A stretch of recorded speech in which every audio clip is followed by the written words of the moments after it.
Привет, hello. Where am I? Hello.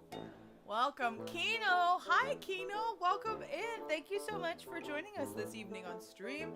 Hello, Elita, and hello, Nara. Welcome, Привет. That is like one of two Russian words, or no, three Russian words that I know. Привет, it means hello in Russian. I am shining, hunting, henlo. Hello, Pillow, and hello, Dolly. Welcome in. Oh, let me turn down the let me turn down the music a little bit. And let me know how the audio levels are.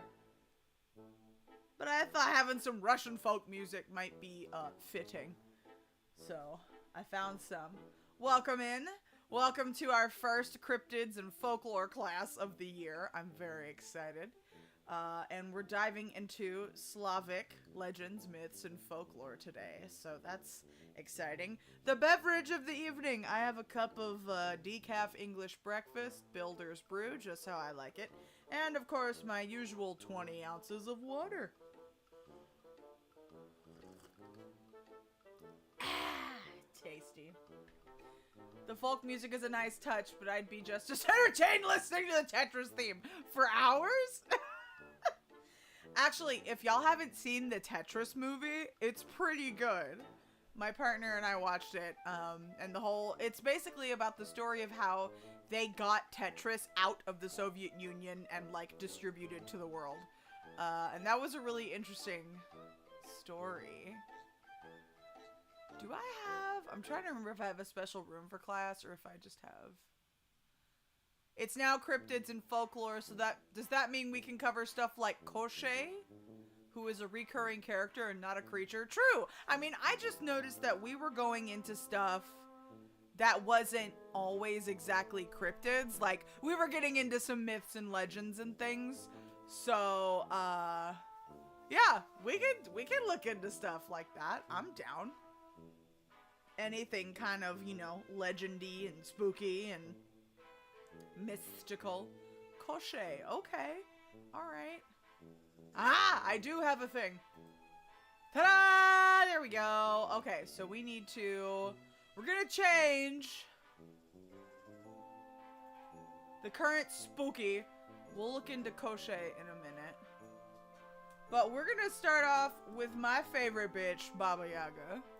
I love this lady. We're gonna start off with Martha's favorite. What the fuck? Dolly, do you not remember our friend the sea monk?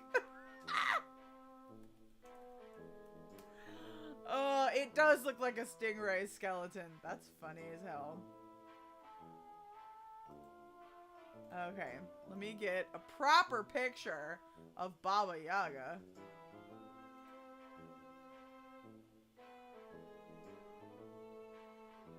Okay, that's the picture of the protagonist, not Baba Yaga herself.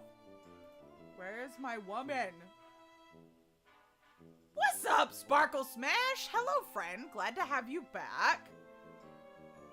Baba Yaga eats people, usually children. Hide your kids. Yes. I don't know if I like that picture. I'm trying to find something...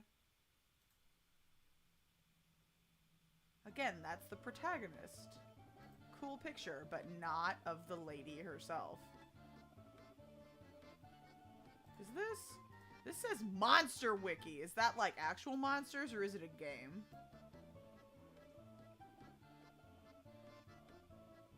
No, that is the actual monster. Got it, got it, got it. Okay, let's go with this.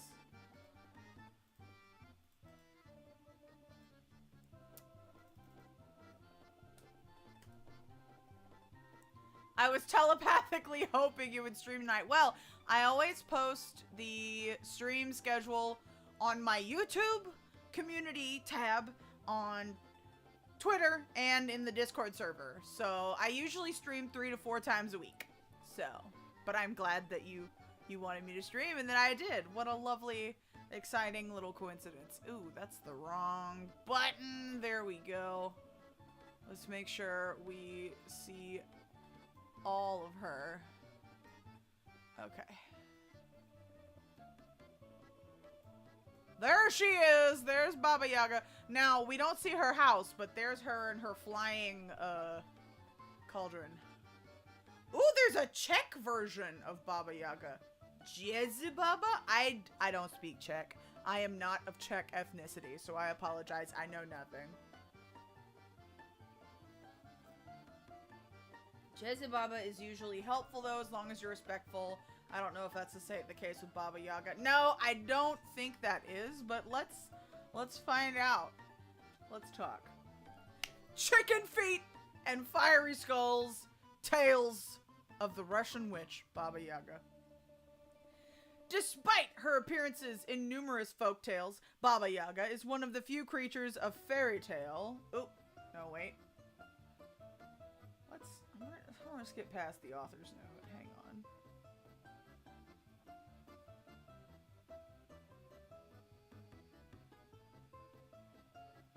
Oh, boo. I don't want your personal encounters or, like, readings of Baba Yaga. I want the story. Clicked on the wrong article. Alright. There we go. So, Baba Yaga is an enigmatic or ambiguous character from Slavic folklore, or one of a trio of sisters of the same name, who has two opposite roles. In some motifs, she is described as a repulsive or ferocious-looking old woman who fries and eats children, while in others, she is a nice old woman who helps out the hero. She's often associated with forest wildlife.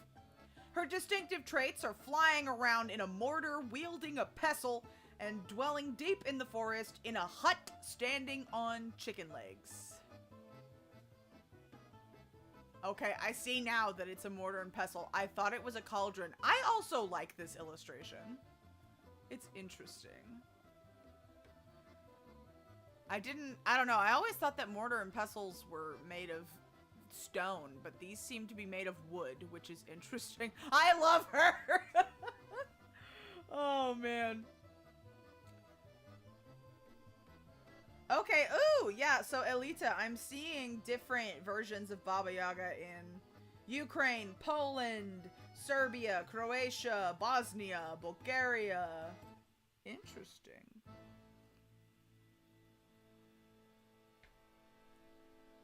Oh, the first clear reference to Baba Yaga occurs in 1755 in Mikhail V. Lomozanov's Russian grammar. In Lomozanov's grammar book, Baba Yaga is mentioned twice among other figures largely from Slavic fiction, or tradition, excuse me. The second of the two mentions occurs within a list of Slavic gods and beings next to their presumed equivalents in Roman mythology. Baba Yaga, however, appears in a third section without an equivalence, highlighting her perceived uniqueness even in this first known attestation. There was a time before cast iron, Martha. I know. I'm used to seeing her in an iron cauldron. So, this is different from me. In the narratives in which Baba Yaga appears, she displays a number of distinctive attributes. A turning chicken-legged hut, and a mortar, pestle, and or mop or broom. Baba Yaga may ride on the broom or most recognizably inside the mortar, using the broom to sweep away her tracks. Russian ethnographer Andrei Torpakov explains this Baba Yaga selections of tools by numerous pagan rituals involving women. He suggests that the pestle was first to be used by Baba Yaga because it may be used as a weapon, and the mortar was added later by an association. Baba Yaga often bears the epithet Baba Yaga Kostanyaga Noga, bony leg, or Baba Yaga, oh god, I am so sorry if I'm butchering all this Russian, Zheleznymi Zubami, with iron teeth. Bone-legged with iron teeth. Yeah, I know, you don't want to fuck with Baba Yaga. When inside her dwelling, she may be found stretched out over the stove, reaching from one corner of the hut to another. She's stretchy. She is elastic. Okay. Let's see. Baba Yaga may sense and mention the Ruski Duk, Russian scent of those that visit her. Alright. Her nose may stick to the ceiling. Particular emphasis may be placed by some narrators on the repulsiveness of her nose, breasts, buttocks, or nether regions. Sometimes, Baba Yaga is said to live in the faraway or thrice ninth Tsardom. Bro, we're getting into Tsardoms, and I don't— Old Lady Mr. Fantastic! Oh my god, so true. So true. What is the thrice ninth Tsard— Hold on. We gonna have to look at this. In order to understand this, we gotta look at other shit. The faraway Tsardom is an undefined realm of East Slavic folklore into which the hero fell or separated from the ordinary world by an impenetrable dense forest, abyss, sea, or other obstacle. Okay. Some fairy tales use the phrase "in distant lands." So this is like...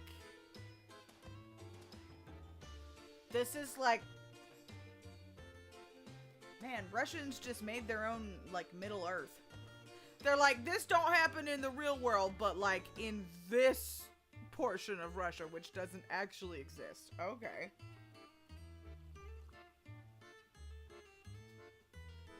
Ooh, and there's a whole, like, history of that, but we'll get to that once we finish with Ms. Baba Yaga. I don't know why her nose would stick to the ceiling. I really don't get that quite yet, but maybe we'll get an explanation if we read further. See, there was one particular Baba Yaga fairy tale that I remember reading, and I cannot remember what it was. Sometimes, Baba Yaga is said to live in the faraway thrice-ninth Tsardom. Beyond the thrice-nine kingdoms, in the 30th realm, beyond the fiery river, lives the Baba Yaga. In some tales, a trio of Baba Yagas appears as sisters, all sharing the same name. For example, in a version of the Maiden Tsar collected in the 19th century by Alexander Afaznayev, Ivan, a handsome merchant's son, makes his way to the home of one of the three Baba Yagas. He journeyed onwards, straight ahead, and finally came to a little hut. It stood in the open field, turning on chicken legs. He entered and found the Baba Yaga, the bony-legged. "Fie, fie," she said. "The Russian smell was never heard of nor caught sight of here, but it has come by itself. Are you here of your own free will, or by compulsion, my good youth?" "Largely of my own free will, and twice as much by compulsion. Do you know, Baba Yaga, where lies the thrice-10th kingdom?" "No, I do not," she said, and told him to go to her second sister, for she might know. What's up, Marley? Marley's lurking again. Ooh, thank you for the posture check. I'm gonna just turn down the music just a little bit. I would suggest Perak, but I don't remember if that came up when we talked about Spring Hill Jack. I don't remember him.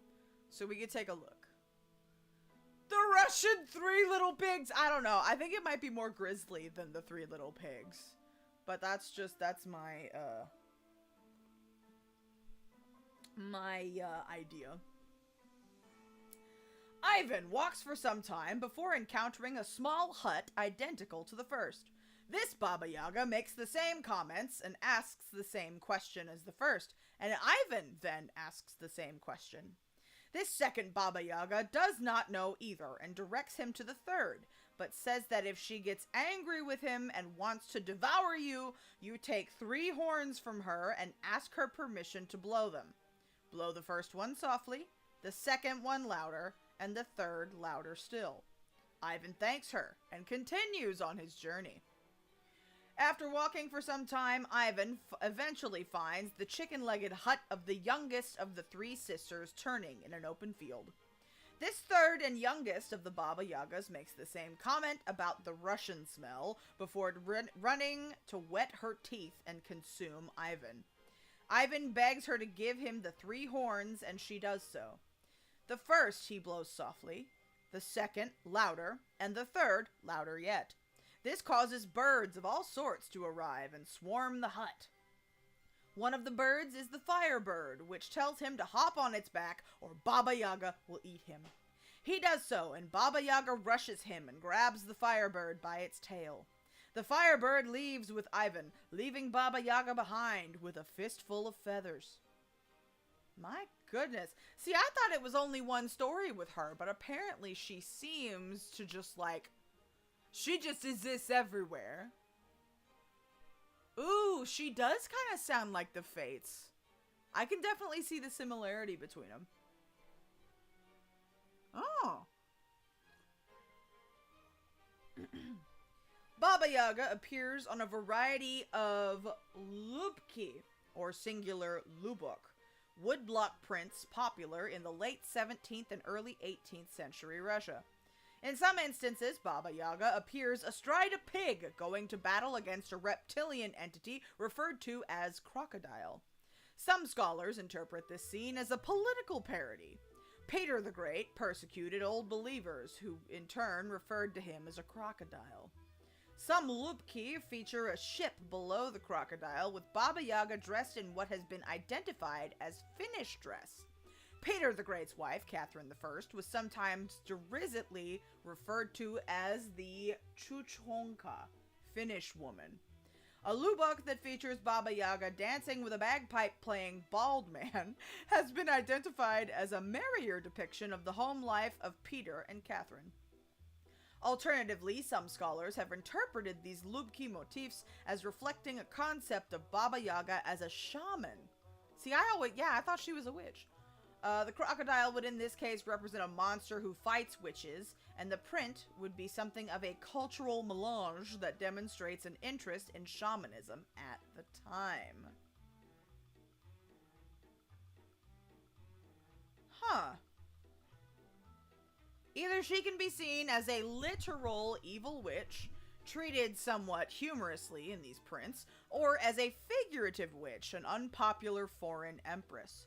Both literal and figurative understandings of Baba Yaga are documented in the 19th century and were probably present at the time these prints were made. Why are their huts turning in place? I don't know, man. I guess the feet gotta move at some point. But that's a good question. We should look up the answer to that.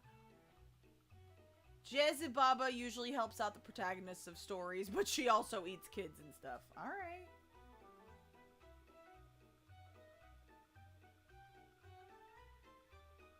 Hold on. There was...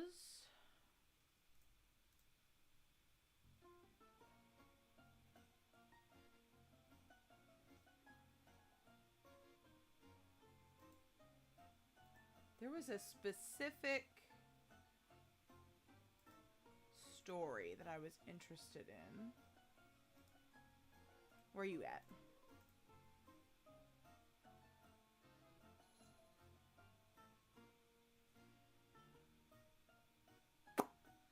Let's see.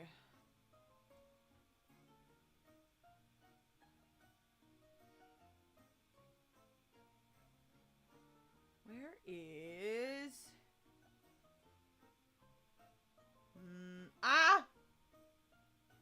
There it is! I found it! I found it! To keep watch. That seems logical. That seems like a logical explanation for a fucking chicken-footed house. So, this particular fairy tale, Vasilisa the Beautiful. I think this is the one that I remember. Baba Yaga as trickster is most clearly defined in the most famous of her tales, Vasilisa the Beautiful. Vasilisa lives happily with her mother and father until she is 8 years old, when her mother falls ill and calls her to her deathbed, giving her a magical doll to help her through life. She must always keep the doll with her, a secret from everyone else, and offer it food and drink whenever she faces some challenge in order to receive help.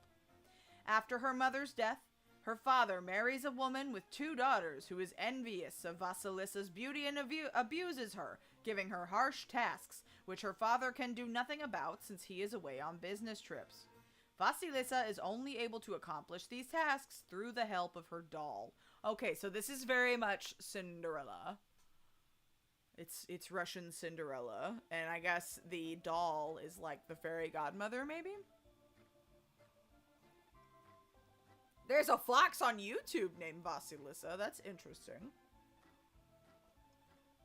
I wonder if it carries any relation to this. Once Vasilisa and her stepsisters reach the age of marriage, the stepmother refuses all of Vasilisa's suitors, telling them she cannot be married until her older sisters find husbands. In hopes of getting rid of Vasilisa, her stepmother keeps sending her into the woods on errands.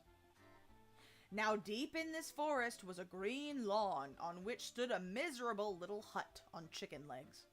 In this house lived Baba Yaga, an old witch grandmother. None dared go near the hut because Baba Yaga ate people.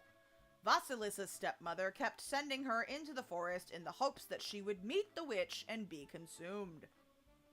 However, the little doll showed her where the bush, flowers, and berries grew and did not let her go near the hut on chicken legs. Each time Vasilisa returned safe and sound, her stepmother hated her more and more. Right? All of these dads absent. Absentee fathers. Trash. Throw the whole man away. Hello, Lily. Alola, friend. Welcome. Let's see. Finally, Vasilisa is sent directly to Baba Yaga's hut to ask for fire. She sees 3 riders on horseback dash past, white, red, and black, who bring twilight, sunrise, and night, respectively, and arrives at Baba Yaga's hut just before darkness falls. Surrounding the hut was a wall of human bones topped with skulls. The gate in the wall had hinges made from the bones of human feet and locks of jawbones set with sharp teeth. Vasilisa froze in horror at the sight. Suddenly, the woods were filled with a terrible noise. Trees groaning, their branches creaking and leaves rustling. Baba Yaga came flying from the forest. She rode in a large iron mortar and drove it with the pestle. As she came, she swept away her trail behind her with a kitchen broom. Baba Yaga demands to know why the girl is there and agrees to give her fire in return for work. She assigns Vasilisa impossible task, which she is able to accomplish with her doll's help. Vasilisa remains with the witch for some time as her servant and becomes curious about a number of things, but is warned by Baba Yaga that not every question leads to good, even as she allows her to ask what she will. Vasilisa understands the implied threat and only asks about the riders, seemingly enraging Baba Yaga, who demands to know why she will not ask more. Vasilisa responds that she is only doing as Baba Yaga suggested, and then infuriates the witch further when she is asked how she was able to perform all the tasks. She replies carefully that her mother's blessings enabled her, and Baba Yaga, rejecting anything blessed, tells her to leave. Baba Yaga sends her home with a skull containing the fire she was sent to fetch, and once it is brought into the house, it burns the evil stepmother and stepsisters into ashes. Afterwards, Vasilisa and her doll leave the house. She becomes a seamstress and, with the doll's help, impresses the king so deeply that he falls in love with her, and they are married, living happily ever after. In this tale, as in others, such as the Frog Princess and Maria Morevna, Baba Yaga acts as the catalyst for transformation. The doll performs all the impossible tasks given to Vasilisa, but it is Baba Yaga who assigns them, who warns the girl against asking too many questions, and so saves her from probing far too dangerous into dangerous territory, and who provides her with the skull that sets her free from her stepmother's cruel tyranny. Baba Yaga is so unreasonable, but roundaboutly helpful. She's a tsundere. She doesn't want to be, like, directly helpful.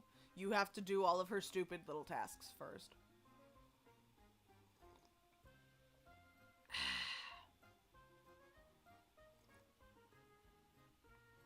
Interesting. She is never depicted as kind, loving, or welcoming, but always sparks change in the life of the central character or characters and provides the necessary elements for their transformation and liberation. Interesting. Well, that is Baba Yaga. That's our lady with the witch hut. Why does the hut turn? I'm now interested. I'm trying to find more about the hut itself.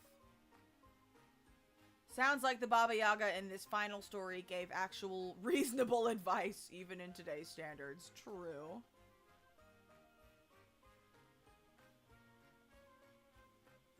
Okay. And there she goes in her mortar and pestle. Oh! Apparently, Baba Yaga was the inspiration for Hayao Miyazaki for his character Yubaba in Spirited Away. Nice. I mean, that makes sense, right? And apparently John Wick is also inspired by Baba Yaga. Which makes less sense to me, but probably because I haven't seen the John Wick movies. So.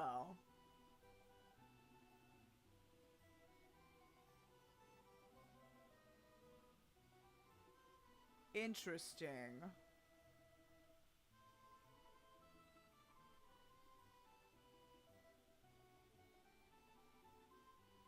Alright. Well, that's Baba Yaga. Baba made a lot of sense. Yes. Yeah, no, John Wick, I don't know. I haven't seen those movies, but they were talking about John Wick, specifically Keanu Reeves, so. Who knows, man? Maybe I should get to know more of John Wick. They bizarrely call him Baba Yaga because apparently Baba Yaga is like the boogeyman. Oh. John Wick is called the Baba Yaga. Okay, so they're using it as like to scare people. Alright. Shit.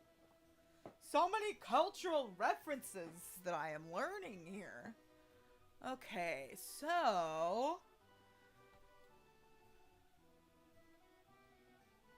Let's talk a little bit about this faraway tsardom real quick. John Wick is an assassin. Okay. Alright. Does he eat people? Or does he just use weapons? It makes sense that a top tier assassin is the boogeyman. Okay.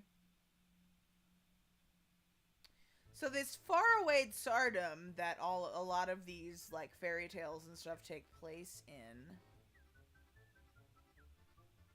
Right, distant, dense forests, abysses, seas, or other obstacles.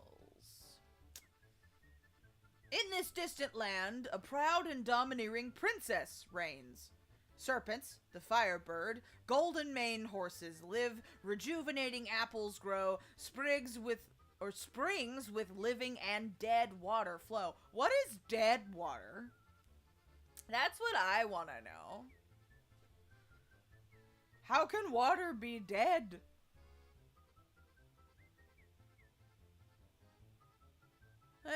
Maybe I shouldn't read too much into it.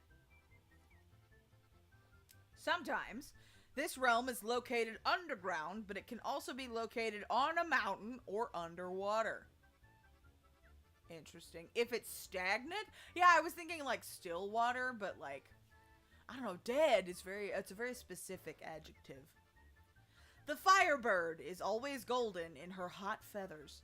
This feature, as well as its golden cage, is connected with the fact that the bird arrives from another thrice ninth tsardom, where everything is painted in golden color. How many fucking dimensions are there? The hero comes to this realm for a stolen beauty, for curiosities, rejuvenating apples, and living and healing water, which give eternal youth and health. In some tales, thrice ninth tsardom is located underground. There are gardens with fruitful trees. It is also connected with the horizon. Thunder can be heard. In the opinion of Russian folklorist Vladimir Prop, thrice ninth Tsardom is associated with the views of the Slavs about the other world. Often, the purpose of the hero's journey to the thrice ninth Tsardom is to obtain or return a bride to himself. On his way, the hero of a folktale must always, or almost always, encounters an obstacle in the form of a dark and dense forest. In many tales, in the forest there is a hut on chicken legs where our girl Baba Yaga lives.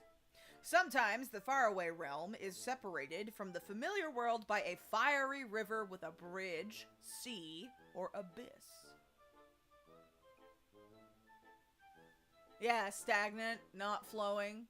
It's the land of far, far away. Yes, yes it is. Ooh, I didn't know that. Stagnant water is a way to cuss out lazy or useless people in Korea. The more you know. What's up with these brides in other worlds or underworlds? Were they stolen? Possibly. But I wanted to read about this other world first, because I have a feeling that some of these things that we look into will either live in this place or they, like, go to this place. Also, wasn't there something similar to this in our Celtic, folklore thing? Because I know there's, like, an entire, like, fae court or fae society, among the Celts, and, like, they all came from this other world to the world that we live in, because the other world just got royally fucked. But I would have to go back and read again, because it's been since last March. So maybe we can refresh again this year. All right, what was the one you recommended, Elita, in the chat? Let me look. Perak and Koshe. Okay. Koshe. Hey, what's up, Jimmy? Baba Yaga Queen. Yes, we just went into Baba Yaga and Vasilisa the Beautiful. We just talked about that. And we discussed the faraway Tsardom, or the, what the fuck was it called? Thrice ninth Tsardom, the faraway land. Just because it's probably, some of these folk tales will probably exist in that place. Stealing damsels is a classic. Yes, yes it is. Wonder why different cultures end up with different scraggly but cool old ladies. I mean, yeah, that's interesting. I feel like I was reading, there were a number of books I read in college just, like, for funsies about, like, witchcraft and, like, paganism and, like, older non-patriarchal religions.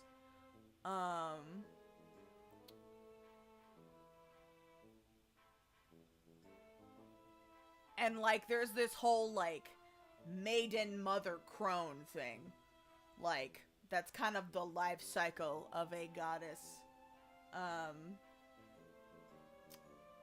And the crone is a highly respected, wise, or terrifying,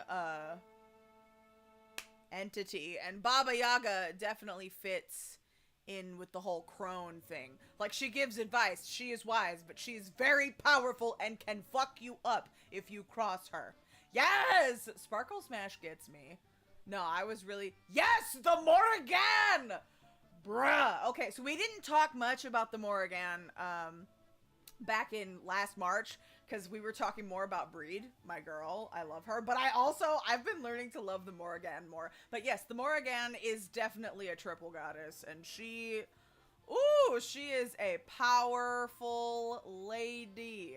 Yeah, she's real interesting. Actually, I have a friend who has a degree, like, in the classics. Like, they work as a librarian, like an archivist for fucking NASA. They're so cool, but they know a lot of the classics, and I remember they got really into the Morrigan and, like, what was written about her. Because it was interesting that the Catholic Church took Breed, or Brigid, as one of the pagan goddesses that Irish and Celtic people worshipped, and took her and made her a saint in the church. But they did not take the Morrigan because she was seen as too, like, scary or, like, you know, like, not a quote-unquote, like, good woman. Ooh, man, I could go on about this. Anyway. Yes, the tender flesh! Ah, yes, fucking little goody two-shoes. I need to go back into others. She was a sexy goddess of war. They didn't want this woman, like, fighting people, but I love her. Can you be a goddess? Of course, Lily. Tell yourself every day that you are a goddess. Look in the mirror and be like, yes, I am that bitch. And find some goddesses who inspire you. Yep, too powerful to be Christianified. But I still love Bridget. Like, she's still my girl, even though she was taken to be a saint. Like, just the fact that, like, the Irish people would not give her up, and the church was like, fucking fine, we'll take her. Are you happy? Like, the priestesses who kept her fire burning for thousands of years, like, the fire of Brede is still, like, burning. But they're nuns now, instead of priestesses, because the church took over. Yes, the church loves its reputation and how it's presented. Nara, why do you want to eat children? Nara's like, if I'm a goddess, that means I can eat children, right? Oh, that's funny.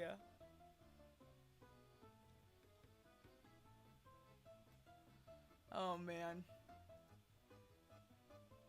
That's also powerful. She survives, right? She endures. Man, her, like, St. Bridget Day is like a bank holiday. In Ireland, February 2nd, like, the whole country gets that fucking day off because of that bitch.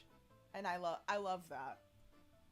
Also, did you know the Irish president in, like, in Irish, he's not called the president, he's called, like, the Grand Chieftain. I don't know. Sorry, I'm a fucking nerd about Ireland, alright?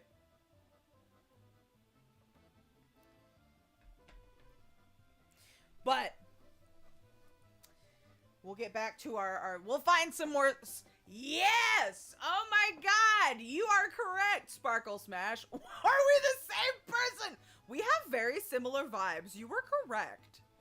Also, when I went to Ireland, the guy who was helping, like, tour us around, he called him the King of the Leprechauns. And, like, honestly, if you look at him, yeah, that tracks. Because you're a goth goddess. Okay, but Nara, you were in a pink maid outfit all of Northwest Idolfest. I mean, I am not gonna invalidate you as a goth. Goths can wear pink. But, like, give us some outfit photos, Nara. Come on. Although I guess with the type of music you listen to, that tracks. What can you be the goddess of? I don't know. What do you like? What are you into? Alright, what was I looking for? Crochet? Crochet. Let me list. Crochet. I think I spelled that right. What is... Ooh. Hold on. That is, Crochet the Deathless. Alright, hang on. Let me find a good picture of this guy. Some of these, images look very much... What's his name? From the Black Cauldron? Like, some of the drawings, I wonder if the Black Cauldron, the evil guy, was inspired by this Crochet. But I like this art, so we're gonna go with this. Crochet the Immortal, or Crochet the Deathless. Draculaura wore pink goth in Monster High. Yes, that is correct. Pastel goth is valid.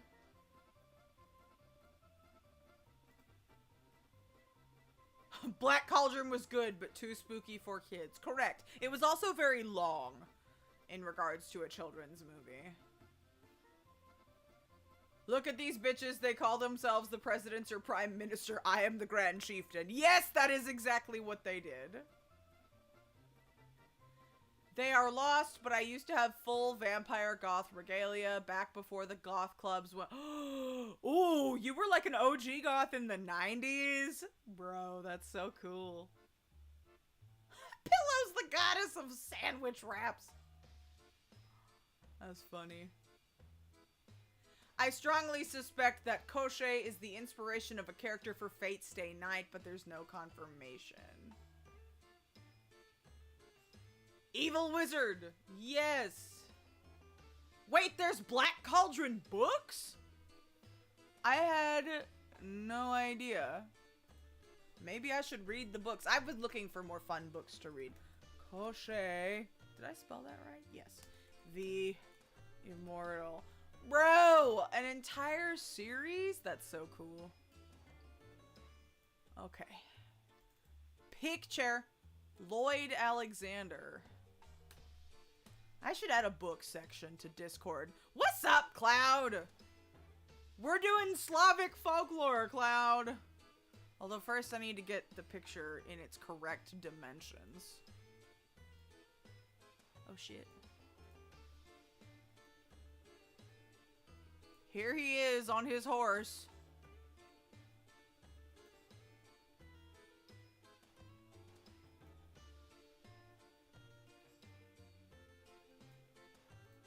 Ding, ding, ding. There he is. Okay. The Book of Three. He is a scraggly old guy. Maybe I should... Hold on. Let me find another photo. Let me just... Oh, damn it. Where are you?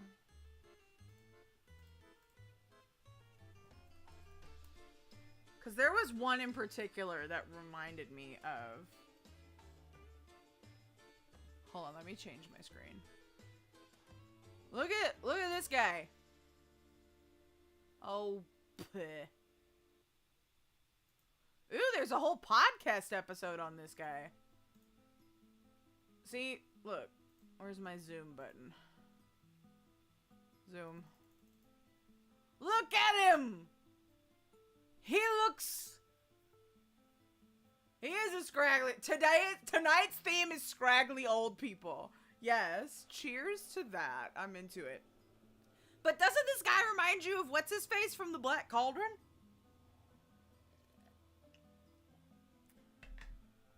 It looks like he made somebody's skeleton hand his crown. Anyway. That's high fashion, yes. Okay. Hold on, we're gonna zoom back. Cool, okay. Koshei the Deathless, or Koshei the Immortal. Okay. Is an archetypal male antagonist. Described mainly as abducting the hero's wife. He's a homewrecker. I thought this was folklore, not Ace Attorney. God damn it. Yeah, it's tomorrow. Sorry, we're getting off topic. None of the existing tales actually describe his appearance, though book illustrations, cartoons, and cinema, he has been most frequently represented as a very old and ugly-looking man. Koshei is known as Koshei the Immortal, or Koshei the Deathless, as well as Tsar Koshei. What does Tsar mean? Let's look at some vocabulary real quick. Because, like, I know they were, like, a king. What is Tsar? Tsar, an emperor of Russia. Okay, so Tsar is like king or emperor. As is usual in transliterations, there are numerous other spellings.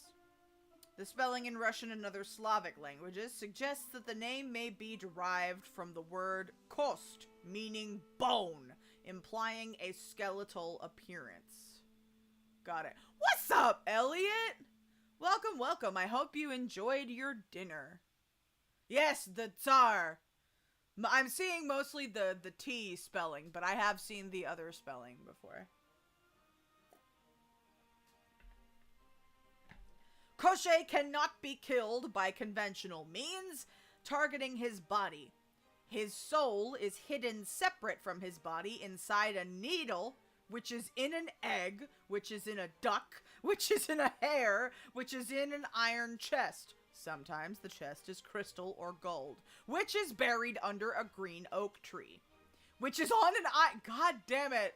Swallowed the spider that swallowed the fly and swallowed the cat to swallow, you know, that shit.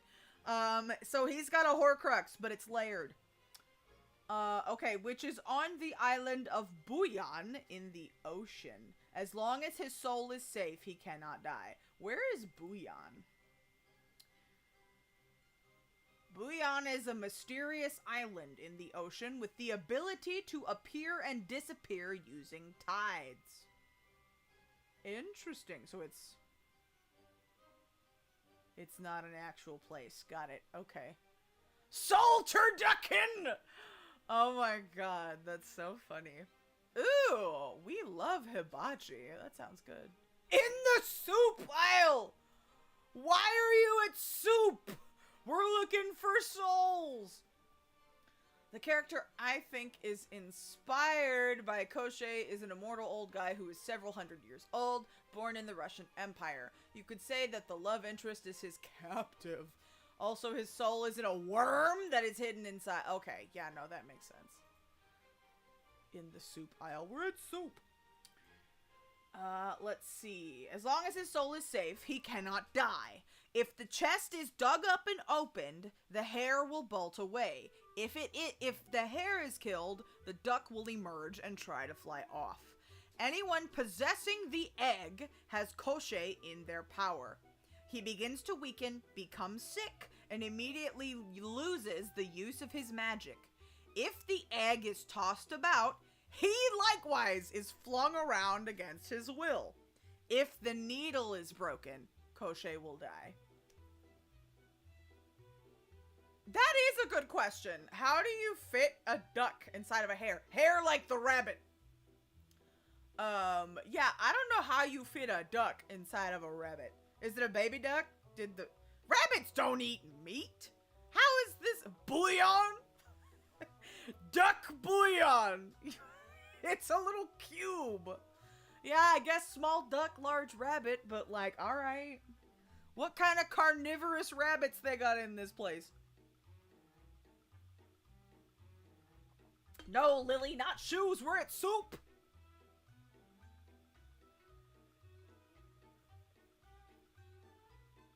Oh, Cloud's out shopping?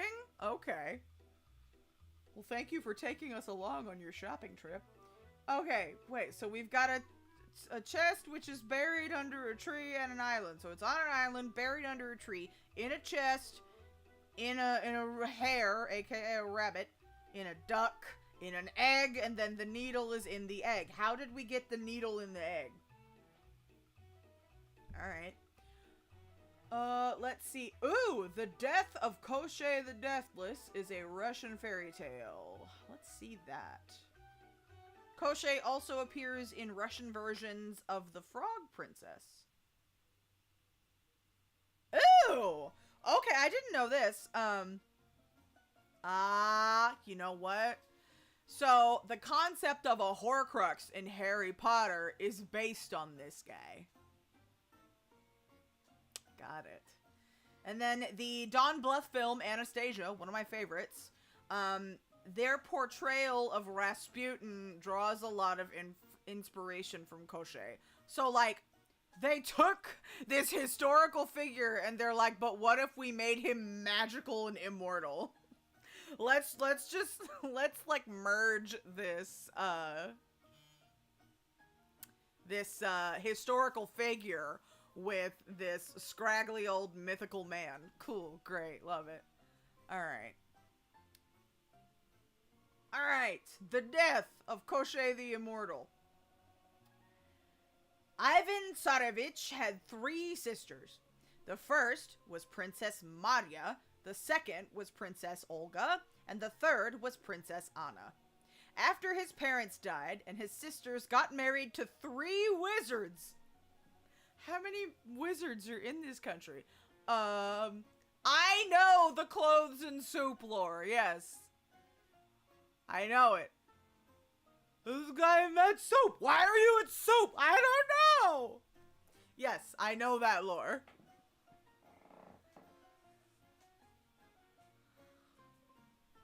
Ah, Lily made a pun. Why would I buy shoes at Soup, I am at the shoe store looking for a sole, S-O-L-E, so I could stuff something else in it. All right!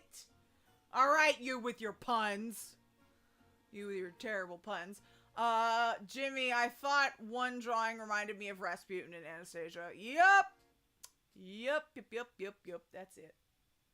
This is, oh, they're birds? Okay, well, let's find out. Jimmy knows this one, but we don't. Okay, so his parents die and his sisters get married to 3 wizards. He leaves his home in search of his sisters. He meets Maria Morevna, the beautiful warrior princess, and gets married to her. Taste. Great. Okay. After a while, she announces she is going to war and tells Ivan not to open the door of the dungeon in the castle they live in while she is away. Overcome! Don't tell them not to open shit. Just don't tell them about it. Because if you tell somebody in a fairy tale not to do something, they're gonna fucking do it. Overcome by the desire to know what the dungeon holds, he opens the door soon after her departure and finds Koshchei, chained and emaciated. Koshchei asks Ivan to bring him some water. Ivan does so. After Koshchei drinks 12 buckets of water, Jesus Christ, Ivan, his magic powers return to him. He tears his chains and disappears. Soon after, Ivan finds out that Koshchei took Maria Morevna away and chases him. When he gets him for the first time, Koshchei tells Ivan to let him go, but Ivan doesn't give in. Koshchei kills him, puts his remains into a barrel, and throws it into the sea. Ivan is revived by his sister's husbands, powerful wizards who can transform into birds of prey. They tell him Koshchei has a magic horse, and Ivan should go to Baba Yaga to get one too, or else he won't be able to defeat Koshchei. They got everybody in here! Man, this is the Slavic folklore universe. Man, fuck the MCU. The Slavs had it figured out before they did. Yes, lots of hydrates. Rehydrated the man. Ugh. Let's see. After Ivan stands Yaga's tests and gets the horse, he fights with Koshchei, kills him, and burns his body. Maria Morevna returns to Ivan, and they celebrate his victory with his sisters and her husbands. Okay, but I want to know how you got to the chest and the hair and the duck and the egg and the needle. But oh well. Interesting. That is an interesting story. See, I want to find... So this tale is in a book called The Red Fairy Book of Slav Folktales. I should find the book at the library.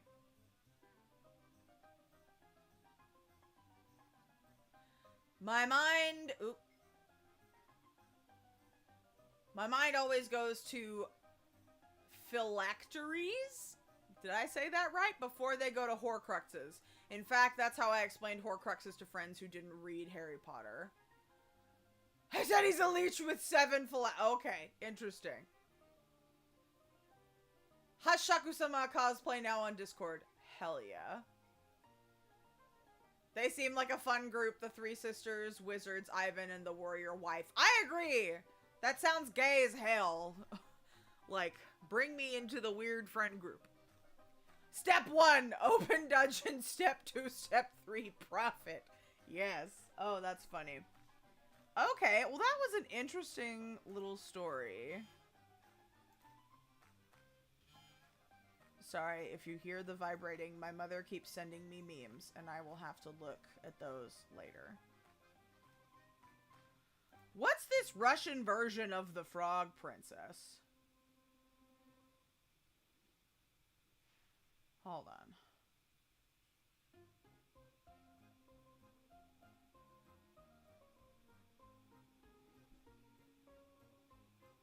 Okay, interesting. I just want to read this because Koshchei appears in it. Let's see. In the Russian version, Prince Ivan and his 2 older brothers shoot arrows in different directions to find brides. The older brother's arrows land in the houses of the daughters of an aristocratic and wealthy merchant. Ivan's arrow lands in the mouth of a frog in a swamp, who turns into a princess at night. The frog princess, named Vasilisa the Wise, this is a popular name for beautiful women in Slavic folk tales. What does the name Vasilisa mean, I wonder? The frog princess, named Vasilisa the Wise, is a beautiful, intelligent, friendly, skilled girl who was forced to spend 3 years in a frog's skin for disobeying Koshchei. Her final test may be to dance at the king's banquet. The frog princess sheds her skin, and the prince then burns it to her dismay. Had the prince been patient, the frog princess would have been freed, but instead he loses her.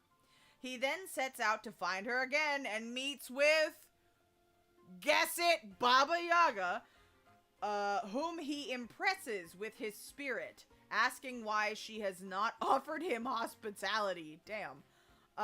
She tells him that Koshchei is holding his bride captive and explains how to find the magic needle needed to rescue his bride. In another version, the prince's bride flies into Baba Yaga's hut as a bird. The prince catches her, she turns into a lizard, and he cannot hold on. Baba Yaga rebukes him and sends him to her sister, where he fails again. However, when he is sent to the third sister, he catches her and no transformations can break her free again. In some variations of the story, the frog princess's transformation is a reward for her good nature. In one version, she is transformed by witches for their amusement. In yet another version, she is revealed to have been an enchanted princess all along.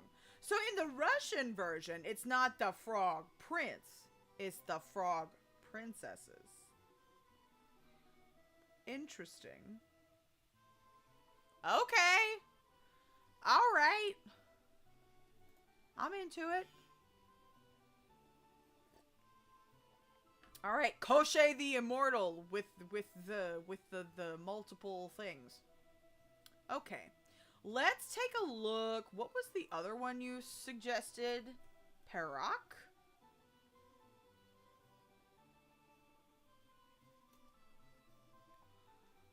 Perak is a state of Malaysia. Let's see if I can find the thing. Hang on, let me check Discord. We're not learning about Malaysia today. My apologies.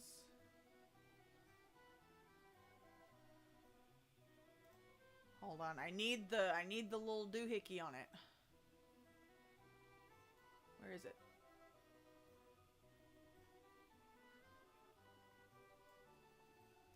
Oh, I lost it.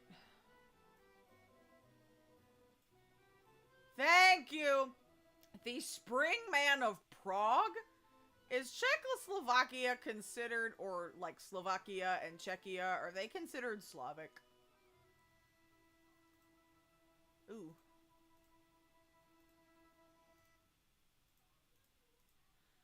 Perak in Malaysia was my first thought. One day, ooh, we should learn Malaysian folklore. I'm down. West Slavic. Okay. Oh, there's like West Slavic and East Slavic. Okay, okay. Hang on. The man of the thing. Perak, the Spring Man of Prague. Alright. Come on, Czechia. Let's go.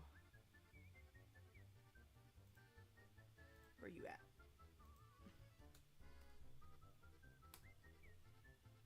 Yes, adding the thing, adding the correct letters with the correct markings helps.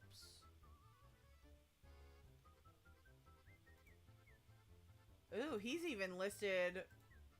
He inspired, is that a DC hero or a Marvel hero? Interesting. He's a mysterious vigilante. Ooh, this is interesting. Okay, hang on. Let me get a picture. South Slavic is a thing. Yugoslav. Oh, Yugoslav means South Slav. I'm learning so much today. Okay, hang on. So, from Koshchei to this guy, Perak. The Spring Man. There him are. Let me find a picture.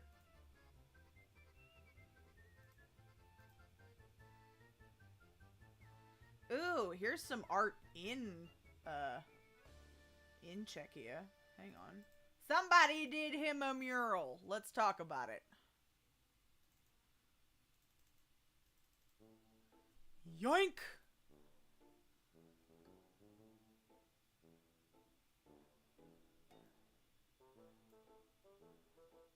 So let's... This music is kind of goofy. But I love that for us. There he is! There he is in a mural. In Czechia. Okay. Perak, also known as the Springer or the Spring Man, deriving from the Czech word pero, meaning spring, was a humanoid entity reported in the Czechoslovakian city of Prague during the German occupation of Czechoslovakia in the midst of World War II. Because we're goofballs, yes. That is exactly it. But honestly, I love a team of goofballs. I would expect nothing less. According to historians Callum MacDonald and Jan Kaplan in their book Prague and the Shadow of the Swastika, A History of the German Occupation, 1939 to 1945, the Springer was said to leap out from shadowy alleys and startle passers-by. Oral tradition suggests that some of Perak's leaps were of an extraordinary magnitude, including the act of jumping over train carriages, similar to England's Spring-Heeled Jack. Okay, that's why you thought we talked about him. No, we just talked about Jack. We didn't talk about this guy. A contemporary and possibly associated rumor concerned a razor blade man who was said to slash at victims with razors attached to his fingers. Researcher Mike Dash quotes George Zenati, a noted authority of the policing of Prague during the war years, that in 1940 to 1942, none of our police precincts in Prague informed us in their daily reports of the existence of a spring man. This does not mean that such rumors might not have circulated. However, it would have been impossible to include them in the reports without tangible proof. In 2015, a social activist claiming the identity of Perak fronted a guerrilla media campaign to commemorate the former site of the Lety concentration camp. In 2017, the 2017 book Mitus o Perakovi, Mestka Legenda Mezi Folklore. Oh my goodness, this is a lot of Czech that I really can't pronounce.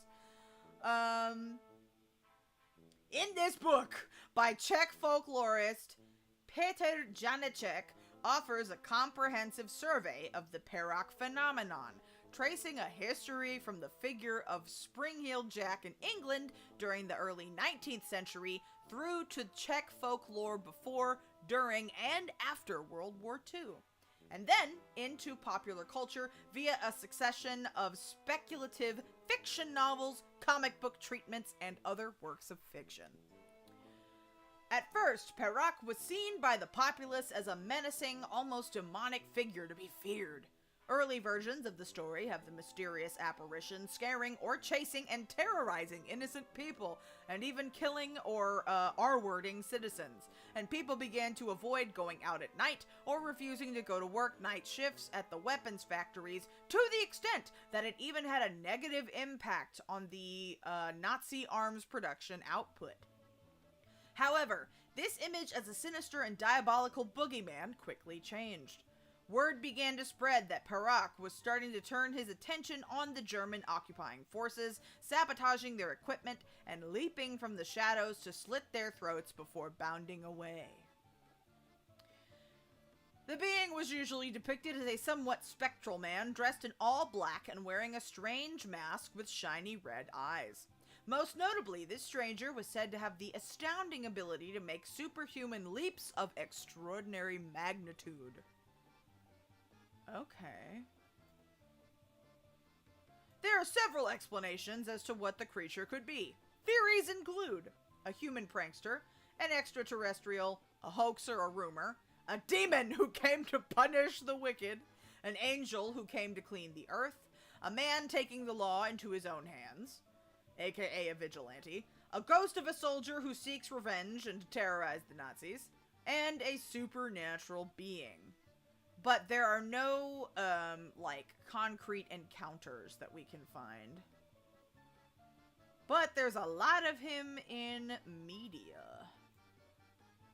Aliens! Oh, man. Czechoslovakia was a big production center for the Nazis. Very true. As soon as they took over, they started using Czech tanks from their factories. Ah, so using this as like a way, like the idea of Perak as a way to like terrorize the Nazi weapon production. I see you! I see you, Slovakians, Czechians. I don't know, what do you call them in English? I don't know, but like, I see you. That's cool. Fuck it up. Fuck the system. I agree. Man, look at us. We're actually learning some history along with our folklore and cryptids. He seems kind of like a cross between a cryptid and folklore. Czechs and Slovaks. Thank you. Much obliged. Okay. What's next? Let's see. There were more suggestions in the Discord. Let me grab one. And again, see, my neighbors growing up, their mother was Russian. She and her sister moved from Russia to the States in the 90s. No, in the 80s. They moved from Russia to the States in the 80s. Like, they were young.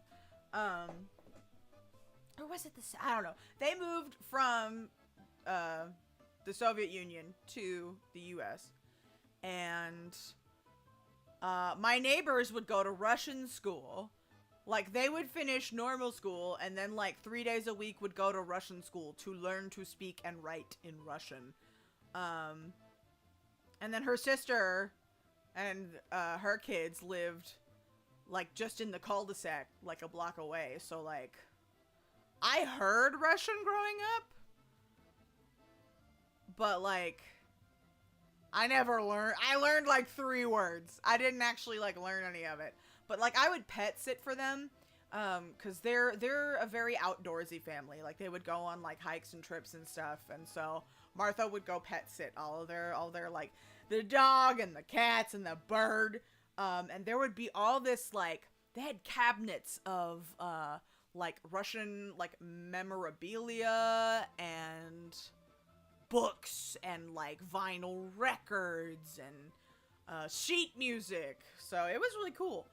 Dolly, if I look up that word, is that gonna be a bad word if I look that up?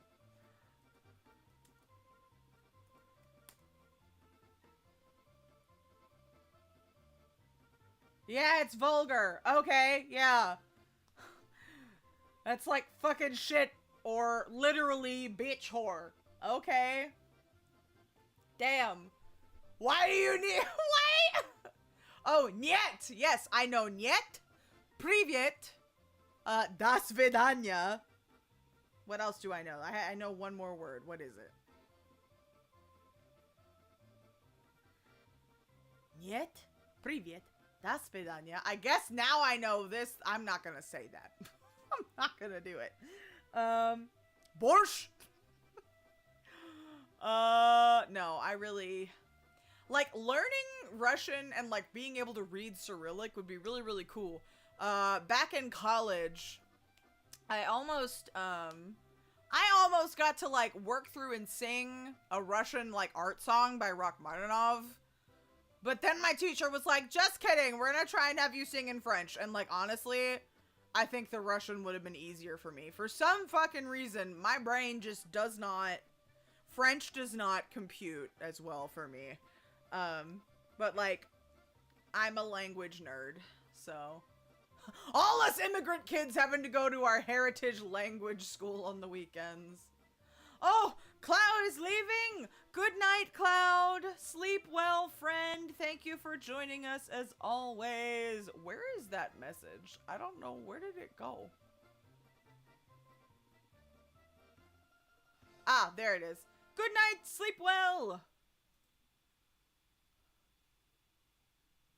You should also sleep soon. I mean, are you Pacific? Sparkle Smash? Because you're 2 hours behind me, if so. But also, if you work at ass o'clock in the morning, I won't judge.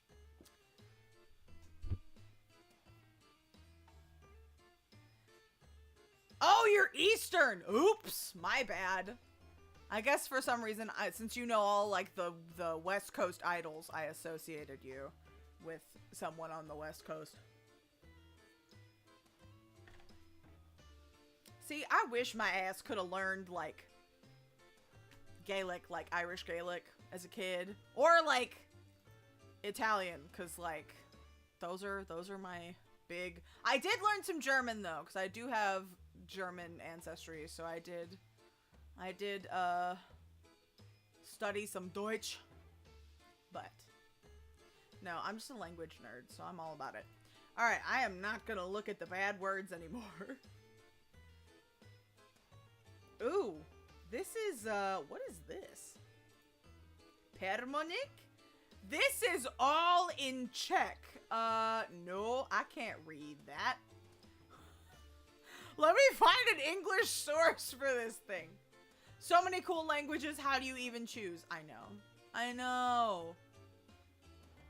I might be dozing into a nap soon. Valid. Listen, if you just ate some good food and you need to have a little food coma, no judgments. I totally get it. I realized why you seemed like you started so early yesterday. You're not using real-time PST. Yes, Nara.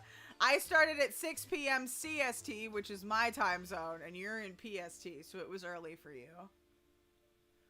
My browser may be able to translate everything on that. Hold on. Okay, well, let's see. Let's see what we can find.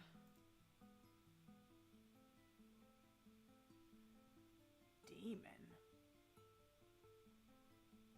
It looks like a little like dwarf or a gnome.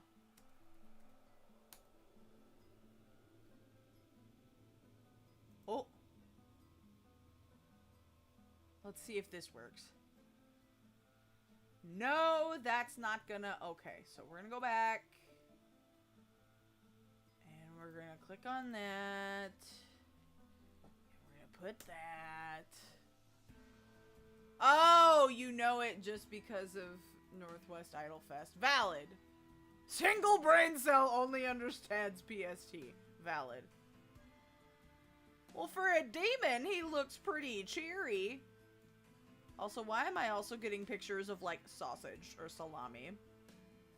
Did they name a salami after this creature? Making me hungry. Man, some salami and crackers and cheese. That'd be great. Let's see. I don't know what image I want to use for this. He just looks like a little guy. He's just a little dude. Hang on. This guy. Permonik. Okay. Let's bring... You have a goddess montage? A montage of what? Pictures? That is a little tiny image, but will do.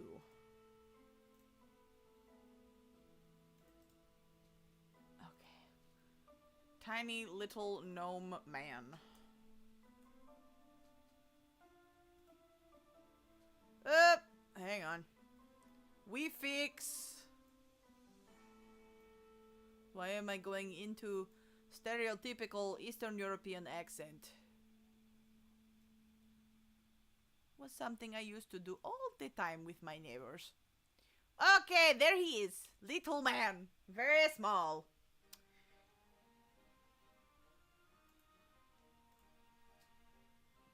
He's little! Look at how little he is! Okay, oop, hold on. Translate to English, please. I cannot read Czech. Permanik is a demon inhabiting and guarding mines in Czech and Slovak folklore. They were mainly believed in mining areas. The closest counterparts to the Permonians are the various mountain and mining spirits of other Slavic nations and the Polish and Lusatian Ludkovs, who are also sometimes referred to as puppets in Slovakia. They also blend in with dwarves, goblins, and kobolds. What's a kobold?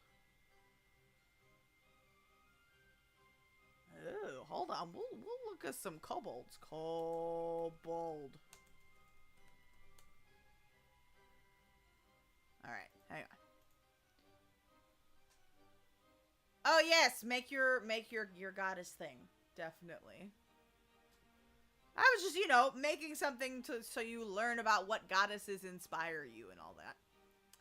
Yes, the little man. Does he have a little plan? The word... Okay, so, etymology.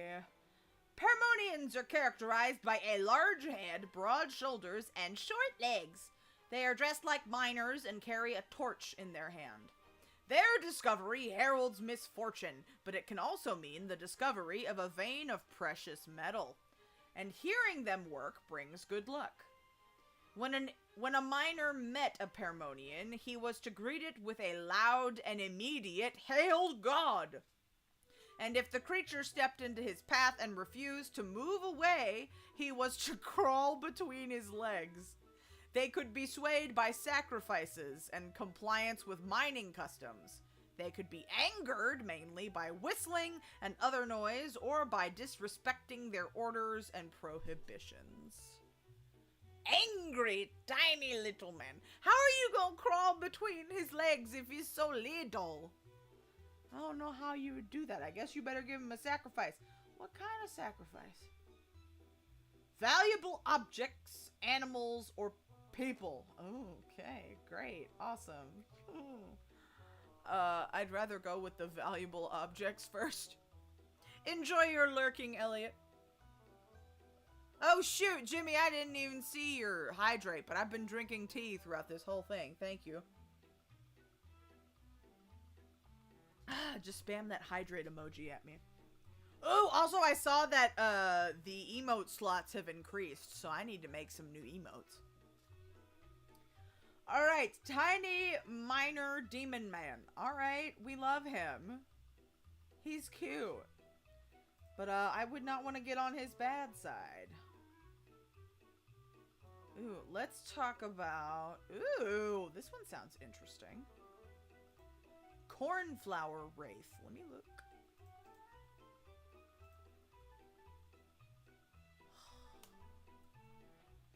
Discord, why do you hate me?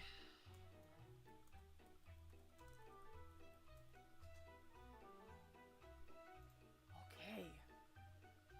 Oh man, that's a little teeny tiny stub of an article.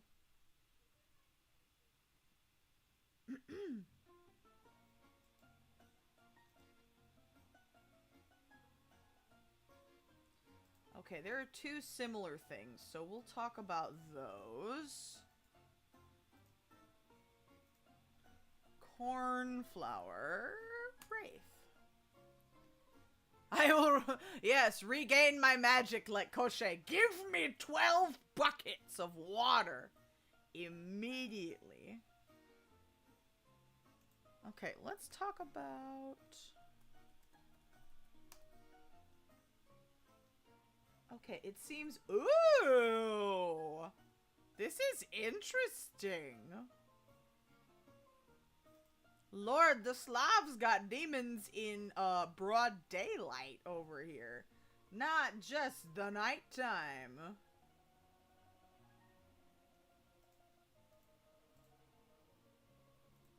They said spooky is any and every time of day, alright?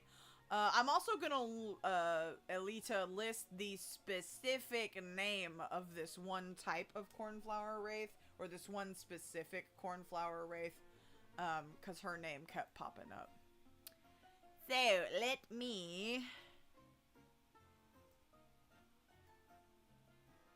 She's got a scythe! I love a scythe.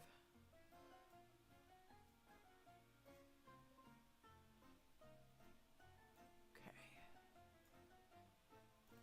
And this is... Lady Midday, aka Cornflower Wraith.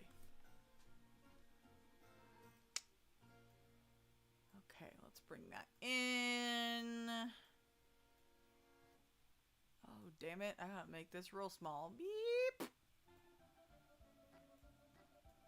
Mercy! Okay, there it is. See, there are a lot of, like, Russian demons. Oh, Slavic. That's also... Was that the other one that you mentioned, Alita? Yeah. Oh, no. That was... God, there's so many very, like, intertwined and related demons. But let's look at it anyway. So, Poludnitsa. Hold on. Poludnitsa. A Ukrainian. Oh! It's the same thing! So, Lady Midday, I think, is the translation for Poludnitsa. Let me change my caption.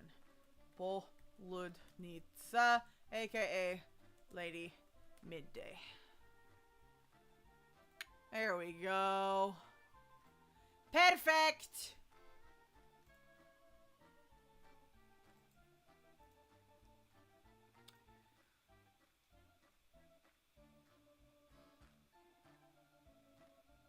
Okay. Poludnitsa is a noon demon in Slavic mythology. She's referred to... Okay, so she has different names.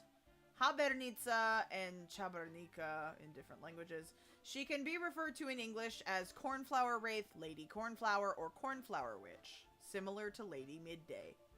She was usually pictured as a young, slim woman dressed in azure with cornflowers in her hair that roamed the field bounds during midday. She was angered by people who trampled the grain or used sharp tools. Okay, so why do you have a scythe? Those she thought deserved punishment were put to sleep with her whisper, after which she caused them headache, paralysis, or low back pain. Sometimes she attacked her victims by breaking their arms, legs, or neck. To avoid the wrath of the Cornflower Wraith, the worker had to take a break from work during the midday.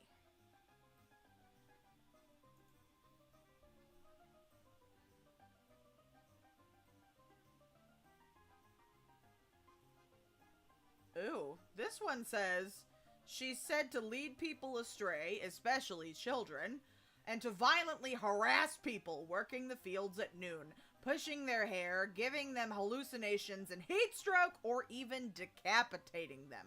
But why? Ooh, wait, this one's kind of cool. Okay, so we've seen her pretty... Take a break or you'll get back pain. She is flawless. We love her. I wish we had her here. A union supporter. Yes, she would enforce those rules. Let me show you this other art. Because this is pretty. She's cute. But then there's also... No scabbing on her watch. Yes. Hold on, let me... There's also this. She turns into this when she get real mad. When you're not compensating your workers fairly. And not treating the product right. The boss has demonized her!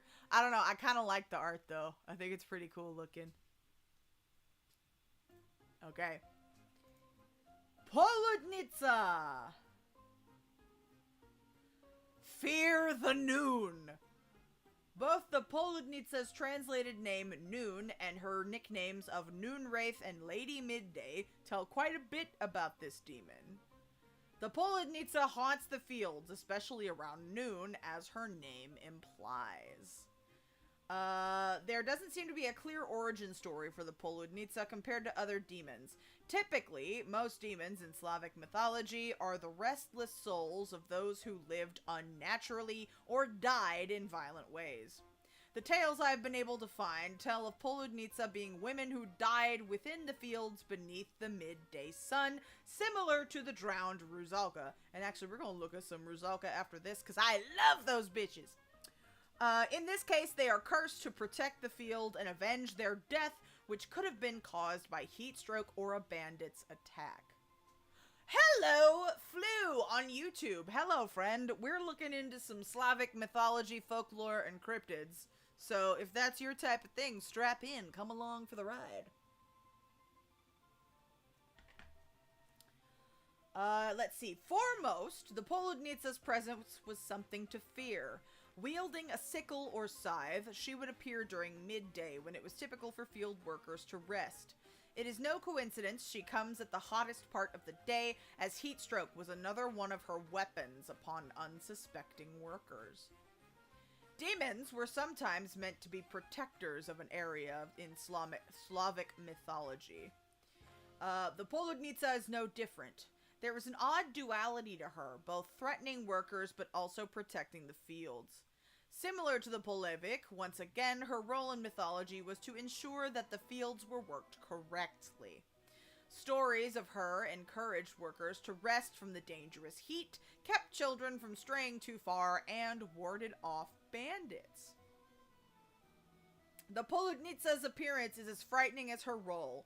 She is typically pictured as a young woman whose skin has rotted away beneath the sun. This sight of bones and decayed skin is oddly contrasted with her flowing blonde hair and the dress of a young woman, again showing the curse that has befallen her. Romanticized modern art has made her appear more beautiful, but this fits the original folklore less. Ooh, was listening to a Mr. Creeps narration and your stream came up and recommended. Funny how that works, right? The algorithm was algorithming. Love that. I'm glad you found your way over.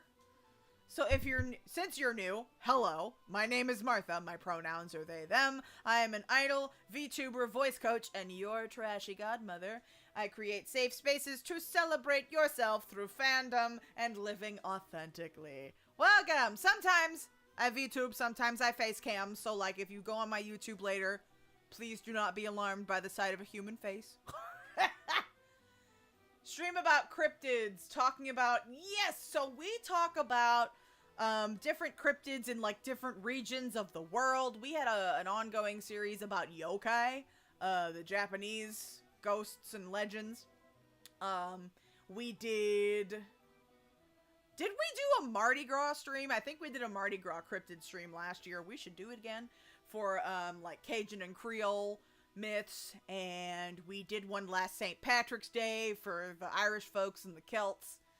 Yeah, we just like to talk about spooky stuff in between all of our, video games and idol stuff. So, is she a demon in the Christian sense, or what does demon mean? That's a good question. I wonder, hold on. Let's look. An evil spirit or a devil, especially one, okay, that's a Christian definition. So, yeah, I guess it's just like a spirit. Like a spirit or a devil or like a cursed being in this sense. What cryptid made me think going to the gym was a good idea? I don't know. I wonder if there is a gym cryptid. I mean, if we look hard enough, we'd probably find one. Ooh, you thought of a suggestion. If you need more, we should talk about the Fossagrim. Okay, I'll keep that in mind. Hold on, where did my article go? Ah, okay. Ooh, she appears in The Witcher in the game. Honestly, should I play The Witcher? Should I add that to our list of games to play? I wonder. Oh, shoot! Hydrate! Thank you, Marley, for the hydrate, and thank you, Dally, for the posture check. I appreciate it.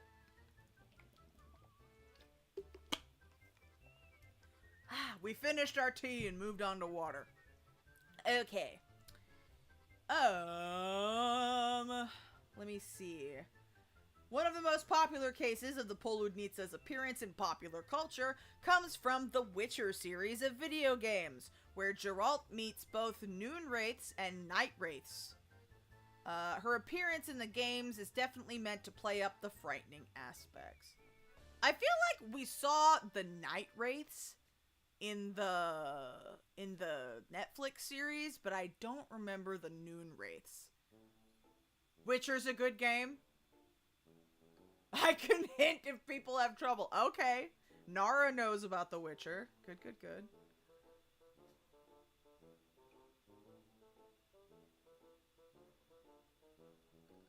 Interesting. Okay. Poludnitsa. Well, fuck it up, lady. She's pretty cool. Let us next talk about one of my favorites. So Baba Yaga is my favorite, but also we love...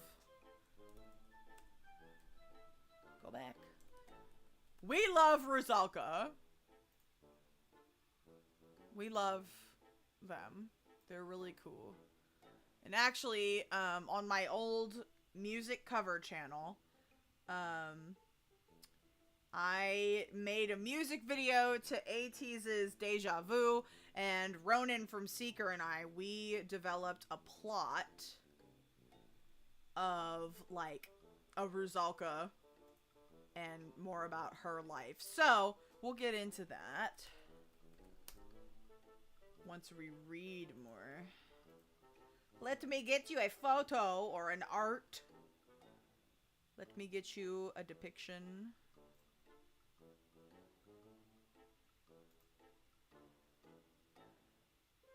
That one's interesting. There's an opera called the Rusalka. I'm getting lots of pictures from the opera. Which is cool, but like... not exactly what I'm looking for. This'll work. Actually, an opera company that's not too far away from me is going to be putting on the opera, and I'm really tempted to go see it. It's Czech! The opera is entirely in Czech. But they got super titles in the opera, so and honestly the music is absolutely gorgeous, so I would love to go see it. Oh my goodness, you're in Denmark! It's 5 a.m. here in Denmark. I'll be heading to bed. Just thought I'd check in to see what this is about. I'll check in on another stream. Have fun. Thank you, Flu. My goodness. Well, have a good sleep and a good morning when you wake up. Thank you for stopping by. Pengy! Hello, Pengy. Welcome, friend. So happy to have you here. Thank you for joining us. I know almost nothing about The Witcher. I just remember the story about an old lady going into a game store and saying she played the entire game and didn't like the gameplay and was looking for a new game. The guy there asks why she played the whole thing, and it turns out because she thought Geralt was hot. That's valid. Honestly, same, lady. Okay, so this is one artistic depiction of a Rusalka. So, let's talk about her. I love these ladies. So, demons in Slavic mythology are often reflections of human fears and failures. Rusalki, which is the plural of Rusalka, are no different. Though origin stories range by region, common belief was that a Rusalka was the unsettled soul of a woman who drowned in a body of water. This could be through murder or suicide. Either way, the Rusalka haunt the waters where she died, or she haunts the waters where she died, luring in men who pass as she searches for revenge on the one who wronged her. So that was the kind of plot that I put into my Deja Vu cover video that Ronan so skillfully directed and edited, so that was fun. An odd element that appears through multiple demons is tickling to death. Ruzalki are demons and are believed to favor this form of torture. They will come and tickle you to death. Some believe... Ooh, there are multiple versions who lure men to their deaths. Multiple female demons who lure men to their deaths. Yes, tickling! I always said tickle is torture, and the Ruzalki agree with me. Yes, you can tickle someone to death, apparently. That must be a very long and very uncomfortable death, I will say. The Ruzalka specifically represents a combination of the unnatural death of a young woman with the fear of unknown waters. These fears, along with their siren-like luring of men, are common across multiple cultures. Alternatively, there are stories as well of Ruzalki being sometimes less malevolent spirits. These often older stories, so perhaps closer to the pagan belief, show them in possible hurtful or helpful forms.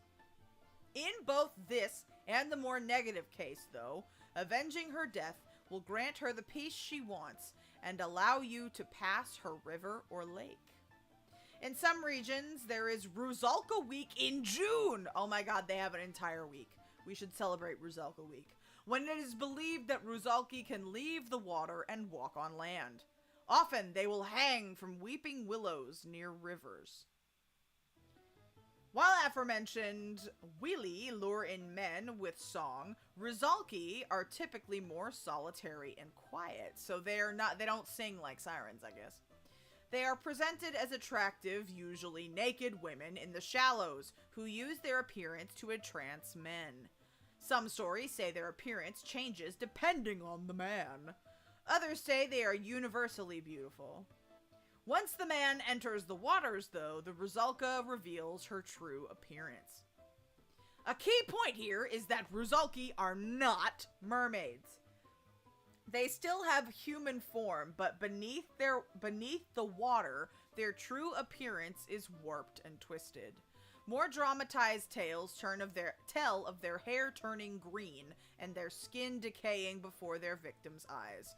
By the time he realizes what's happened, though, it's too late. Ruzalka also have long hair that they used to strangle and drown their victims when tickling wasn't their weapon of choice. Why are there so many seducers in the water, I wonder? That's a good question. I wonder if it's like the fear of the unknown, but also like, I don't know, maybe some people think the water's kind of sexy. Who knows, man? Somebody had a kink and turned it into a thing at some point. Ooh, in popular culture, let's see. There are many occurrences of Ruzalki in popular culture. First is the famous opera that I just talked about by Antonin Dvorak called Ruzalka. Dvorak.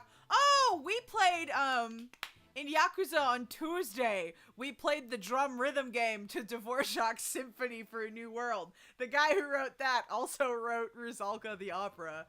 Funny how that worked. 2 Dvorak references in 1 week. Man. Siren, Selkies, Ruzalki, Noken. I've heard of the first 3. I have not heard of Noken. The ocean is a woman. Yes, she is often referred to as she. Yeah, I get it. Maybe explain why so many dude bros do something stupid in the water and drown. Valid. No, testosterone, alcohol, and water, like bodies of water, usually not a good mix. Let's see.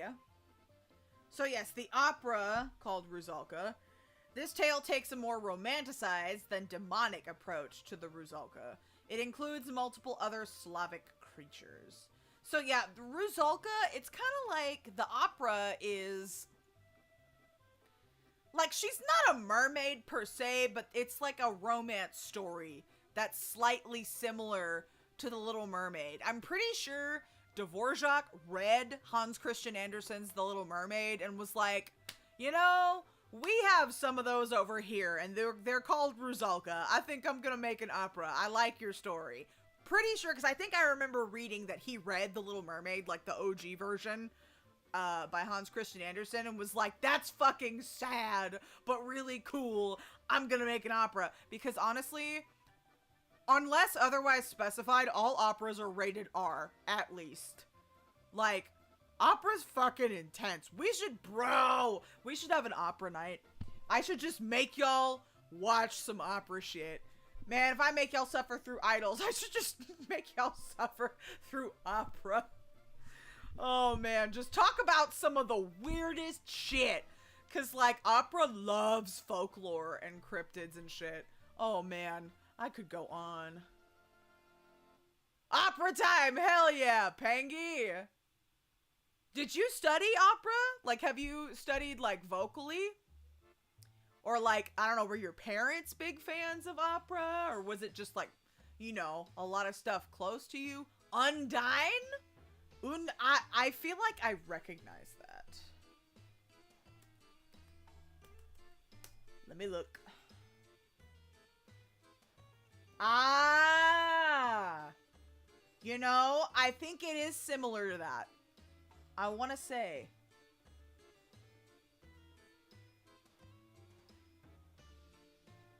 Ooh. Well, I just want to read the story now. But yes, that does sound somewhat similar to Rusalka, the opera, I mean. Dude, I remember seeing an opera in Germany. It was the day that we flew in. And I don't know why our professors thought it would be a great idea to sit through a 3-hour opera the night that we flew in from fucking Chicago. But we went there and it was 5 acts long. And I remember dozing off in act 3 and then waking up right before intermission. And like all of the main characters were like hanging naked by their feet. Like from the fucking ceiling. And I'm just like, you know, I probably shouldn't have fallen asleep. I have no idea what's happening right now. But like, cool, great, awesome. Let's see. Pengy says, I can't sing for shit, but there's a big theater in my city that would do like 4 to 5 operas a year, and my parents had the year. Oh, hell yeah.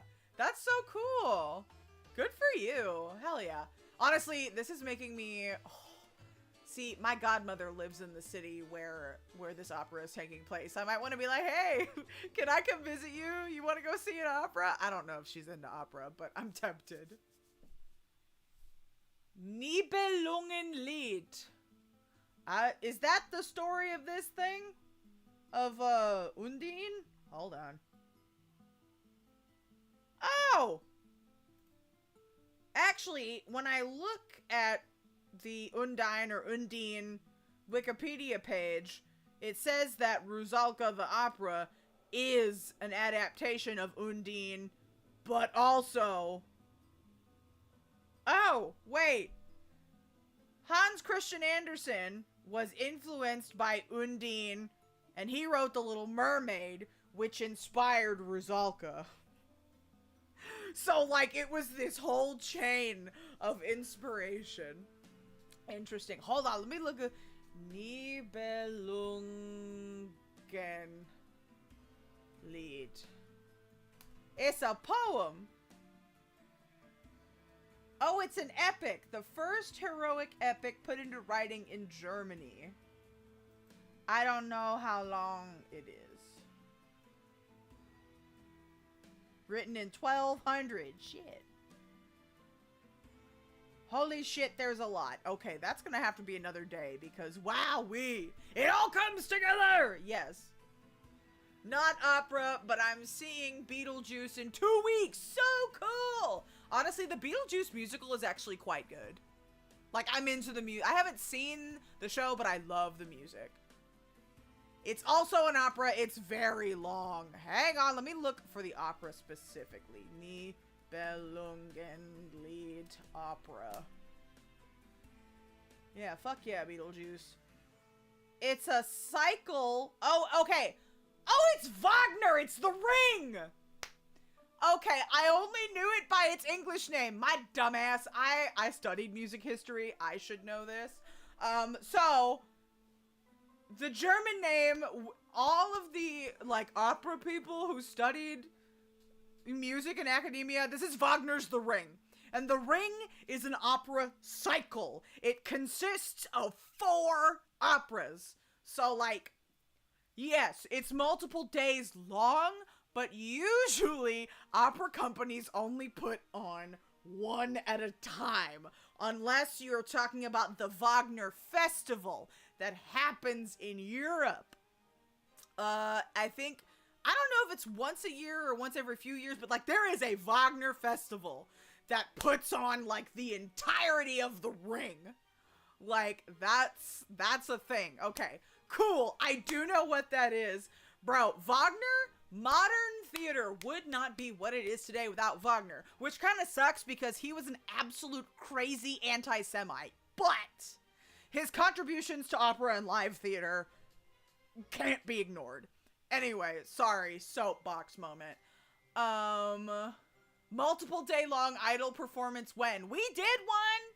God, there was one year where we got so many TIFF auditions, we begged IkiCon to let us have more than one day, so we did on Saturday 1 hour and a half festival, and on Sunday a 1 hour festival. But we haven't been able to get a multiple day thing since. But also, couldn't we consider Northwest Idol Fest a multiple day long idol performance? Because holy shit, there's so much that goes on. Like, a bitch barely had any time to eat any food because I was just going from concert to concert to concert to concert to concert. Anyway. It comes from an epic tale which takes multiple volumes in translation. True. Makes me think of how the music theory guy was basically a proto-Nazi. What do you mean? Because some of music theory was taken from the Italians. But are we talking about a specific thing? Dolly says next con I'm just bringing Soylent. If I liked Soylent, I would do that. Maybe I should find a protein drink that I actually like and do that. No, my partner is really into Soylent. Yes, Pengy, join us! Oh my god, it was so fun. Come hell or high water, I am finding a way to get my ass there again. You need a PA for an event like that. Yes, you do. Definitely. Oh man, but yes. The Wagner The Ring cycle. It's a fucking monster. It is absolutely nuts. Yes, because there's 4 operas. Das Rheingold, Die Walküre, Siegfried, and Götterdämmerung. So, Die Walküre, or the Valkyrie, that's why most people think of opera as a fat woman with giant titties wearing a Viking helmet with braids, singing very loudly. People, that is the image that a lot of people who don't know a lot about opera have in their head when they think about opera. And that is quite literally because of Wagner's The Valkyrie. That opera got so fucking big. Like Wagner was like the BTS of his time, or the Beatles. Like, Wagner was that bitch. Anyway, sorry, we're getting off topic, but opera! Oh, Rusalka also appear in the Witcher series. So it sounds like we need to play The Witcher. That's what it sounds like over here.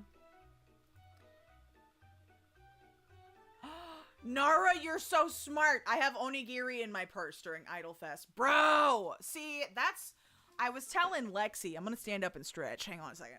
I was telling Lexi, who I hung out with a lot at Idolfest this year.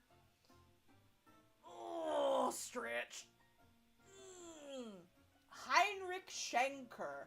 He was not someone I learned about in school, and I took multiple college-level music theory courses, so maybe they don't want to talk about him in school because he was a crazy Nazi man, so, I'll look it up. So, Lexi and I were talking about, because we're flying in from out of state, so there's a Target kind of close-ish to the hotel. So we're thinking next year at Northwest Idolfest. Because I think the hotel rooms have mini fridges, we could go get sandwich supplies at the Target and make some little sandwiches and put them in little bags and keep them with us um, for the convention. And honestly, at not Colossal Con, IkiCon last weekend, I mean, I didn't pack as many lunch things, which I should have, because we did things during lunch, but I did have breakfast things. I had some iced coffee that I could keep in the fridge. I had some little instant oatmeals. I had fruit. And then I had these little, like bars and like jerky sticks that I could take with me for snacks. So yeah, having for multiple day performances and things, you gotta, that's why music festivals make so much money in food sales. That's why so many food vendors want to get into these music festivals, because they know that in between these performances, people is hungry and they want to get something to eat. All right, give me a moment. I'm gonna run to the Little Idols room, and I will be back, and we will move along to our next little folklore thing. We'll talk about Jimmy's suggestion in just a moment. Give me just a minute, and I will be right back.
Oh, damn it.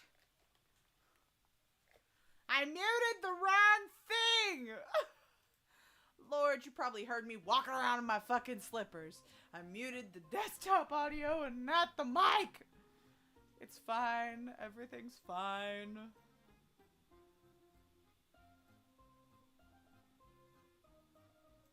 Okay, we're back. Goodness. Hold on, let me take... It's authentic! Yes, Martha's slipper noises. And the creaking of my desk chair. Oh, Lord. Was there a Velcro? Oh, she left. She just left. I was like, was there Velcro noises? No, it's fine. Anyways, Jimmy, what was it that you suggested? Did it start with a B? It's a fetish, stop it! Y'all gotta pay for that. Y'all gotta pay for fetish content.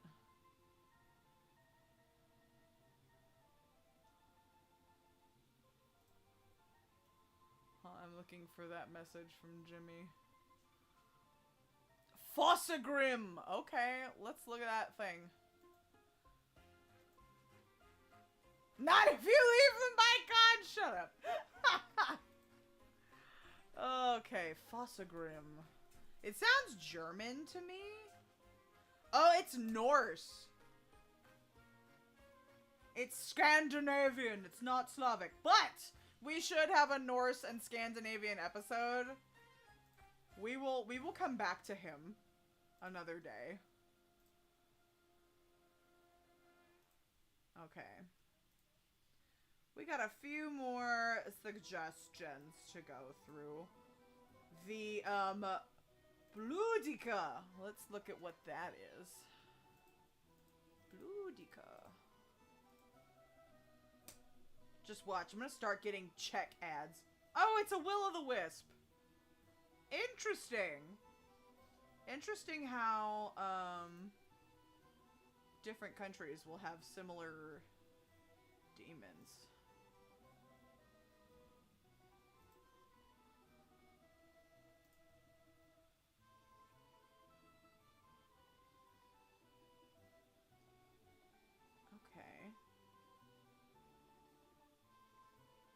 So let me get an image.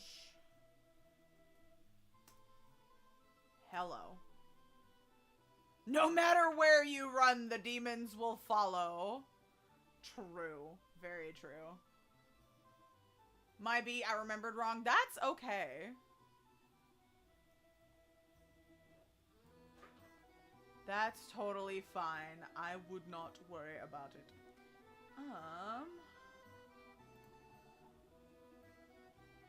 Ooh, this is really cool. Hang on, let me find... Let me get the art.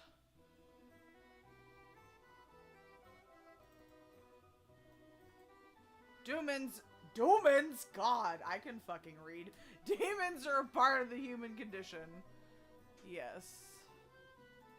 The demons! Good lord. I'm a mess.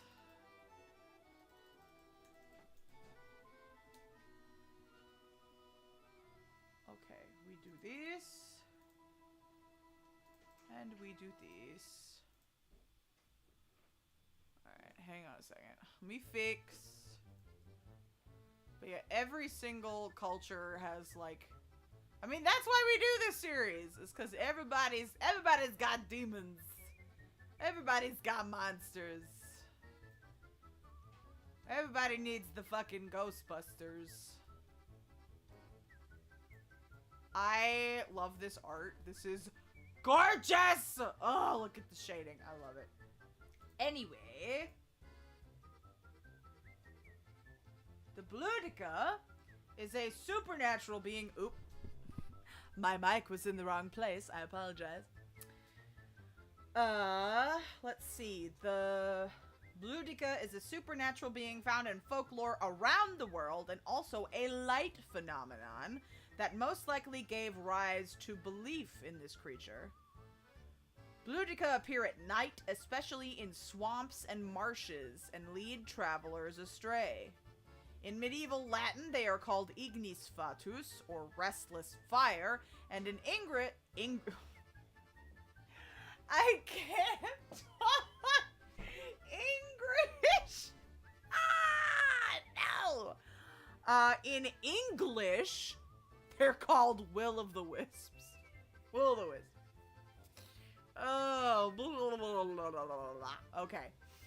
The Slavs have a common idea that these are the souls of the dead, especially those who died a violent death or unbaptized girls in the form of blue lights, children, or little men with lanterns or burning brooms.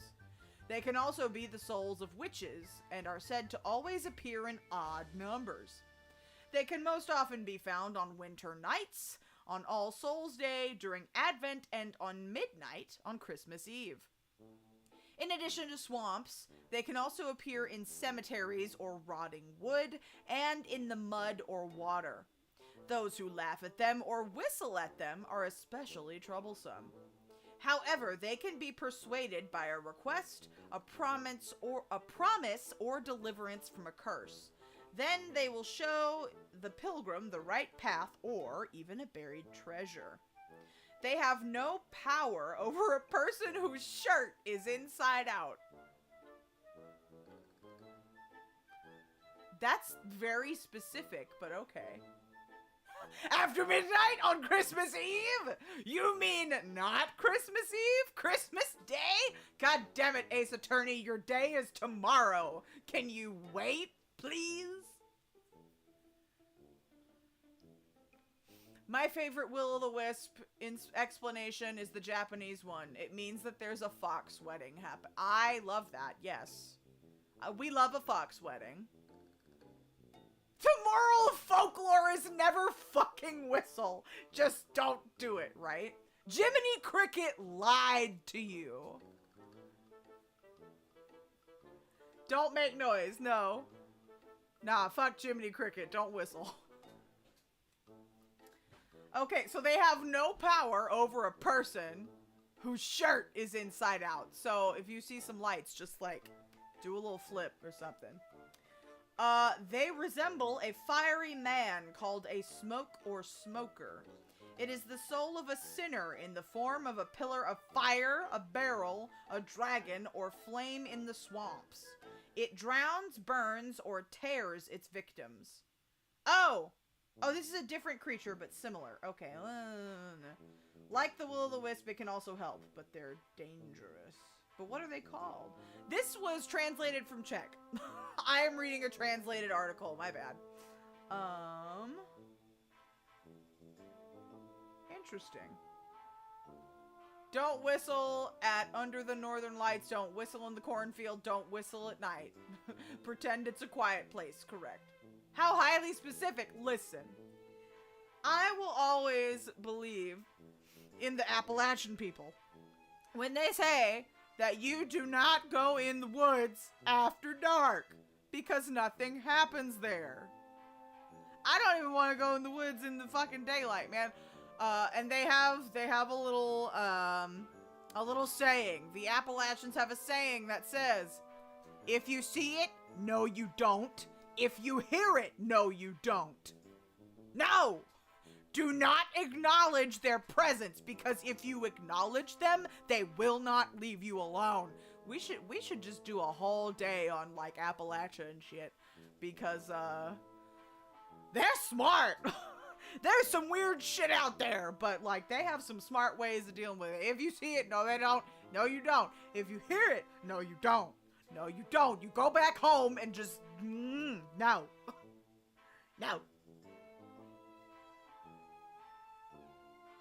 There's this guy on TikTok that was like, Latinos against Los Spookies.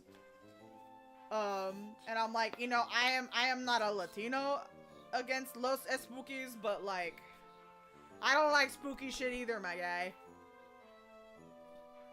Just pretend you're crazy. Yes, that sounds like the Japanese. Correct. I'm trying to get some hand cream out of this tube. Have we done Appalachian cryptids already? We've done some, but we've never done like an Appalachia specific episode. But we've talked about some Appalachian cryptids just when we were doing the general stuff. No spookies, says Dolly. Correct. Be the black person in a horror movie and leave. Yeah. That's another thing. Yeah, black people, no. That you don't see it, you don't know. If it looks spooky, no, we're not going in there. Correct. They are correct. I mean, listen, black people have been telling everybody, if you find something weird, put it back where you found it. Because moving it is only gonna cause trouble. And that is, we are in agreement. Yes. Just use the chancla on the spookies. Listen, not all spookies show up in corporeal form, my guy. Not all spookies can be smacked with la chancla. You would need a ghost chancla. And I don't think those are easily accessible. It's the Appalachian episode. Oh man. Okay, I think we got 2 more. Yes. Let's look at this one.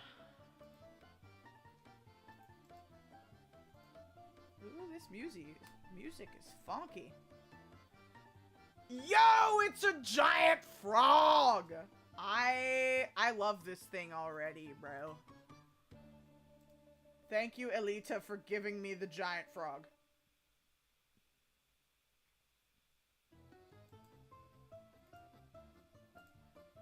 Hold on. Where are you, Ribbit? We need a spiritual chancla. Yes, yes we do. Bless you. I can hear my partner sneeze. The Vodjanoi. Oh, shoot, that's the wrong... Move the correct thing, Martha. There we go. Okay.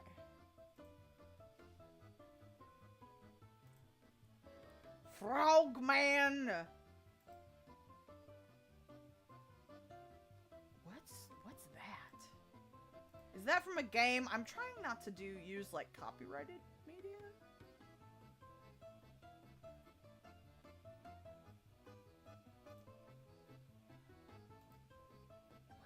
Oh, no, it's not! Okay, I'm using this. Because I love this image. Vodjanoi.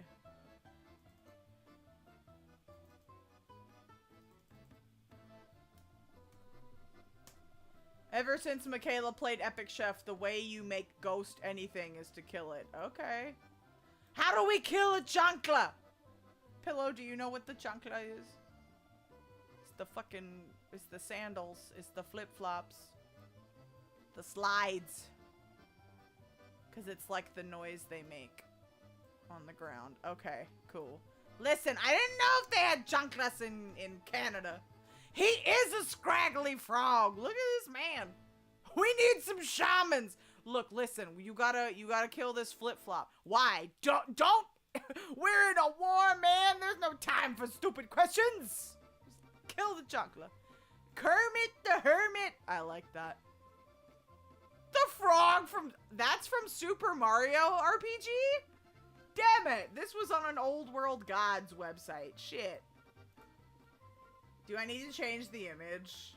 Let me know.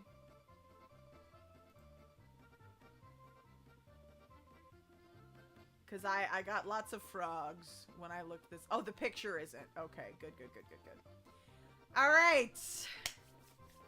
Let's take a look. This article's from Bellevue University. We got a .edu, my guy. We got educational articles on this. Oh, the frog from the RPG is an old frog with a beard. Got it. Okay, so we got the scraggly frog. Here we go. The Vodjanoi. Of all the mythical creatures which threaten to pull humans to a watery end, should they stray too close to the shores of so much as a pond, and there are a great many of these creatures, make no mistake, Few are quite so varied in their appearance and taste as the Vodjanoi. Slavic in origin and malevolent in nature, the Vodjanoi can be found dwelling in lakes, rivers, and streams, or in his favored habitat, mill ponds. These water spirits are intrinsically linked to the element in which they live, able to stir up storms or shift the currents to suit their shifting moods. A happy Vodjanoi might be inclined to chase fish into a fisherman's net or lead sailors safely to shore, while a displeased Vodjanoi is more likely to destroy dams and mill wheels or upset ships. As with many water spirits, however, a Vodjanoi's natural pastime seems to be drowning humans foolish enough to bathe in their waters. Oh, you know these? Okay. Folklore has taught me don't whistle, don't go near bodies of water, and don't go in wooded or dense areas of any kind. True. We should just make a list. How to avoid demise by mythical creatures. By spookies. Oh, man. Let's see. Anyone found bathing after dark or at midday is fair game to the Vodjanoi, who will drag humans into the water and put them to work as servants. While some do envision the Vodjanoi living happily in the mire and muck at the bottom of the pond, others believe they live in fabulous underwater palaces, furnished in silver and gold, and lit with a magical stone that glows like the sun. Of course, such lavish living quarters would require a staff, and who better than a Vodjanoi's unwitting victim? At night and midday, when is it safe to bathe? At the ass crack of dawn. They expect you to just, like, go. Just get your ass up and go take a bath. The stink is protection from beasts. Stop it. Stay in your house. Don't leave. Oh, God. Oh, my goodness. Moral of the story, humans are scared of fucking everything. But, like, I feel that. It is scary.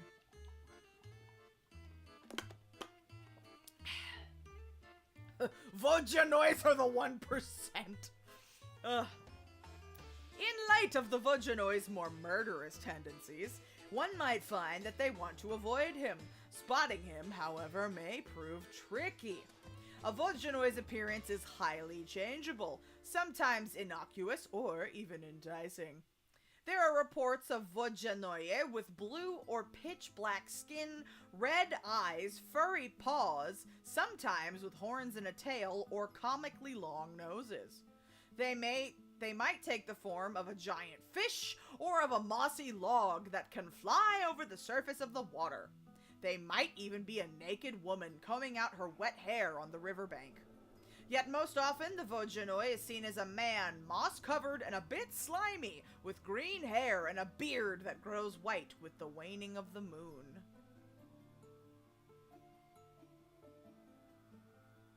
No way this Vodjanoi could seduce. They're furry bait! Dolly, watch out! Oh, man. Let's see. Generally speaking, it's probably safer to just avoid anything that looks out of place on the shores of a Russian body of water. Flying logs are a bit conspicuous. Shut up, Dolly! God damn it! Not the scale. Okay, but is it a scaly if it's an amphibian? Because it's not a reptile. I thought that scalies were about reptiles specifically. Because, like, your furries are for mammals and scalies are for reptiles. What do you got about people, about the, like, the... My partner's like, what the fuck? Like, is it, like, what about the fish fuckers and the amphibian fuckers? What about them? Slimies? Ooh! Ooh, bleh. Gross. Skinny? A skinny, okay. Well, I guess scalies could be fish, because fish have scales, so it could be reptiles and fish. But maybe I like slimies for the amphibian people. I hate how we have to talk about this. But these are my people and this is my chat, so I have to go along with it. Ugh, mercy. Let's see, birds? Yeah, what do you do with birds? For all the furries in chat, are platypus furries or birdies? Yeah, I don't know about the birds. That's a good question. Well, platypus isn't it like partially mammal? Yeah, they're a mammal, so yeah, it would be a furry if we're classifying that. Just wasn't sure where the line was drawn. Okay, yeah. Avian!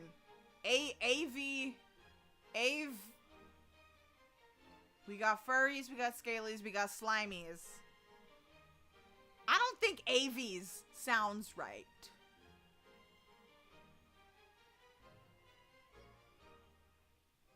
Man, why am I thinking so hard about this?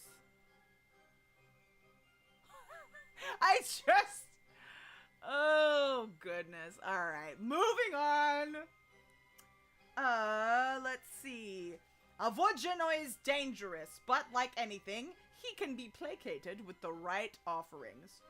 These offerings do vary nearly as much as the appearance of the Vojanoi does and may speak to each individual spirit having their own preferences. Or it may simply have to do with whatever the people of the region had on hand. Bread, butter, salt, vodka, tobacco, honey, and beeswax, fattened sows, and ram's heads have been given in hopes of earning the Vojanoi's favor. If one is feeling particularly ritzy or desperate, they may even try an entire horse smeared with honey. I guess that's going for like a fucking sweet and savory kind of thing. Nara says it's important. Okay. Learning is fun. Yeah. Featheries? That's stupid. That just sounds dumb. Also, I didn't know Wikifur was a thing, but that is information that I now have in my brain. And I'll have to sick it on other people. What if it's a featherless bird? That's a man. Shut up. Oh, Lord. Featheries. What if you called them plumies? Because feathers are like plumage. I don't know. Why isn't Boomsday here? Boomsday would know. There is a wiki for everything, that's true. Let's see, millers in particular seem to go to great lengths to appease the spirits. The construction of a new mill might see a black rooster buried beneath the threshold, or some other living animal buried somewhere in the foundation. In some cases, millers have even been said to shove drunk passerby into their mill ponds for the Vojanoi, though this seems like an unsustainable sort of practice. Someone would probably get suspicious of all the missing people sooner rather than later. Plume is French for feather, if I remember correctly. Plumies is cute, right? Better than fucking featheries. Jeez. Though originally, the Vojanoi appeared in Slavic folklore featuring in Russian, Czech, Slovenian, and Polish tales, he is still employed today as a character of fascination. Vojanoi can be found depicted in many fantasy series, such as C.J. Cherish's series, The Russian Stories, and China Mevier's Bazlag series. He can also be found in Slavic literature as well, such as in Hastrman, a novel by Czech writer Milos Urban. Malevolent water spirits are given many faces throughout the world. Even if the Vojanoi isn't familiar to you, you may recognize his behavior. He certainly isn't the only water-based creature out to doom unwary humans. The Greeks have told tales of sirens for centuries who caused sailors to dash their ships to pieces in dangerous waters. The story of La Llorona, the weeping woman who is said to have drowned her own children in life, with whom encounters many may prove sometimes fatal is told throughout Latin America. In Scotland, the shape-shifting Kelpie may appear to humans and drag them down beneath the waters of a loch, never to be seen again.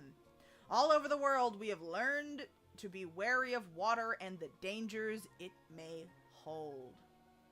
As much as diversity is found in the myth of the Vojanoi, he stands as a testament to the very human tendency to personify natural forces. Water is an unpredictable and volatile element. We need it to survive, yet when treated without caution, it can be the death of us. To give it a face may have helped rationalize the phenomena of storms and sudden changes in the tide, or soothe the ache of what might have otherwise felt like a senseless drowning. Or perhaps the Vojanoi is really there after all. Maybe we just need a brave volunteer to swim down to the bottom of the mill pond and check. Nope! I am not gonna volunteer for that. No thanks. No thank you. I'm good. I certainly prefer this guy to a kappa. Really? You'd rather encounter this guy than a kappa? Man, a kappa just needs some fucking cucumbers. And then he's good.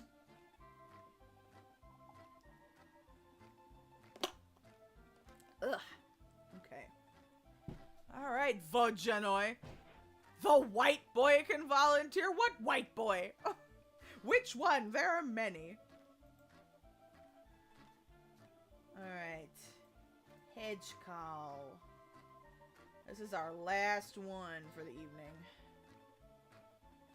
Because I would actually enjoy playing a bit of Stardew Valley before I go to bed tonight. I go to cursed places, but not the bottom of a mill pond. Oh, the horror kind. The stupid white man in the movie. Got it. What if you're swimming when you encounter the kappa? Oh, well, then you're fucked. But I don't like to swim in natural bodies of water. I prefer a pool. Because you can't... Them taking that ball out of your butt. I forgot about that. Yeah, no, I don't like swimming in lakes, rivers, ponds. Like, I'll dip my feet in the ocean, but that's about it. I don't go swimming in the ocean. We don't, Pools. Give me a pool. None of that. Okay. Well, thank you for this educational article about the Vojanoi, Bellevue University. What is this? Elita, what did you send me? What? What? Okay, this is, interesting. Not the butt orb! The soul orbs, they're stored in the ass. Koche's soul orb was not in his ass. It was in a needle, in an egg, in a duck, in a hair. In a chest, buried under a tree on an island that can disappear. That's part of a game. I don't want that. Okay. Here is, Hedgecall, the Howler Yeller, the one who screams. Oh, it's pronounced Haycall.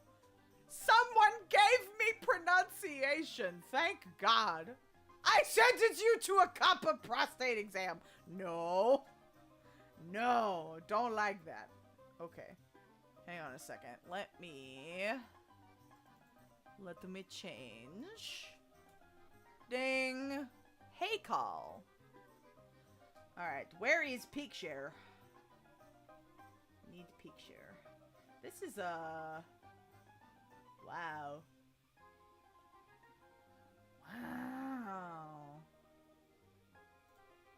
This is,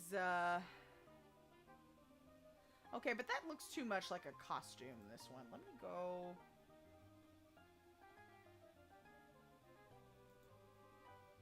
That's slightly terrifying. We'll go with that. That's teeny tiny.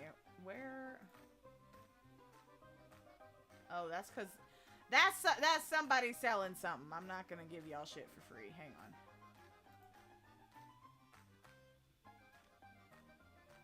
That one doesn't look like the others as much. Koshé immune to Kappa attacks. Oh, that's funny. Ooh, someone made it in Minecraft. Okay.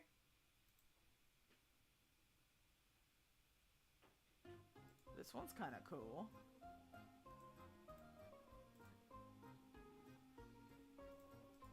I'm gonna go with that.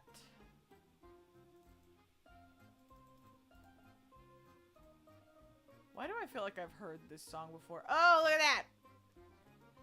There it is. Hey, Call! Covered in, like, moss and shit. Okay. So, Hey, Call, the howler, yeller, the one who screams, in Old Czech language. Okay. A mythological being of a forest man. King of the forest. According to legends, he punished wrongdoers, but he did not do wrong to good people. Okay.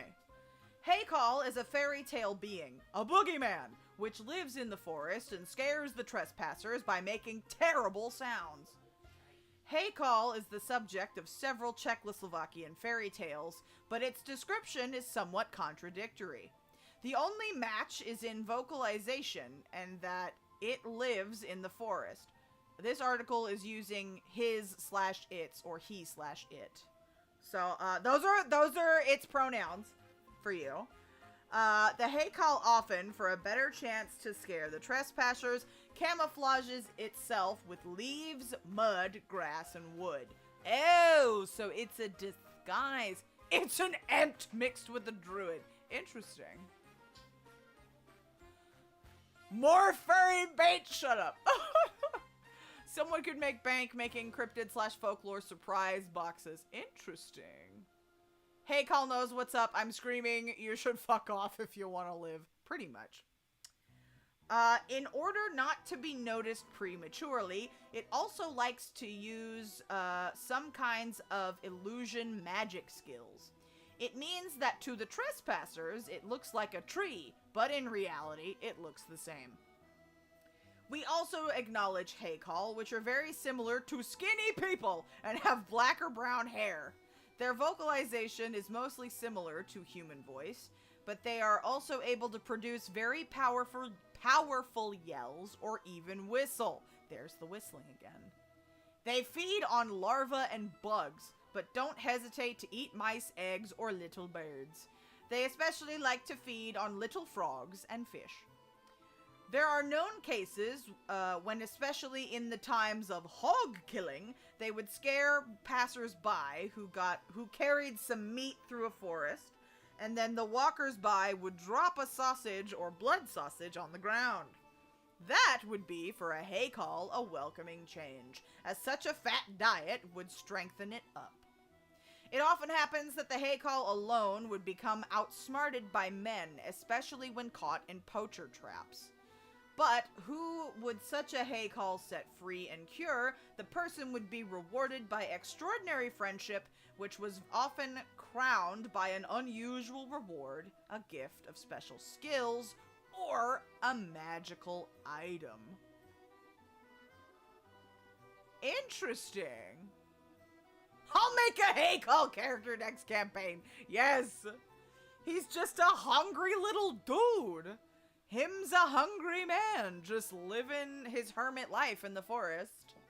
We love that for him. I want to befriend, right? Hold on, let's see if we have any more information on this guy.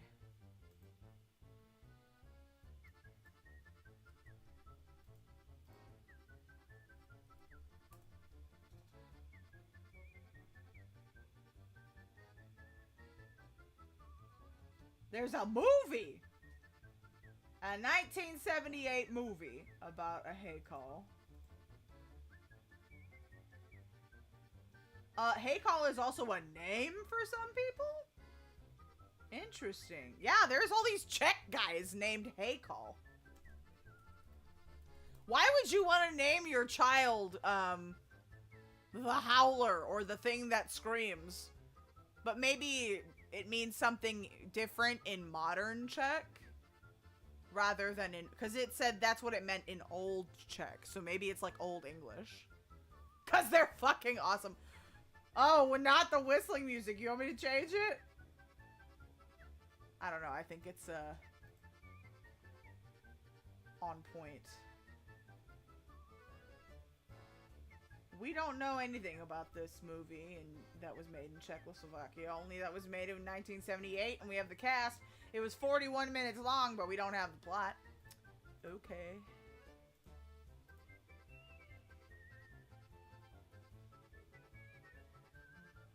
There's lots of art of this guy.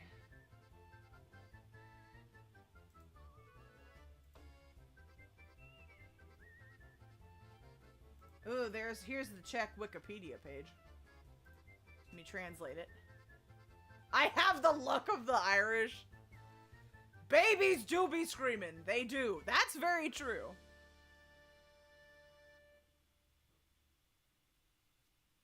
Ooh, it is especially dangerous to answer the Haykal's call, as it will jump on the person's back, drive him through the forest, or tear him apart. The most powerful Haykals were said to be found in Pilsen. Where's Pilsen? Is that that's a city in the Czech Republic. Okay. They take the form of men covered with fur or moss and wear a bouquet of ferns on their heads. They catch girls and take them as wives. If they escape, they tear their child apart. That's awful. They also like to frighten pilgrims and lead them astray.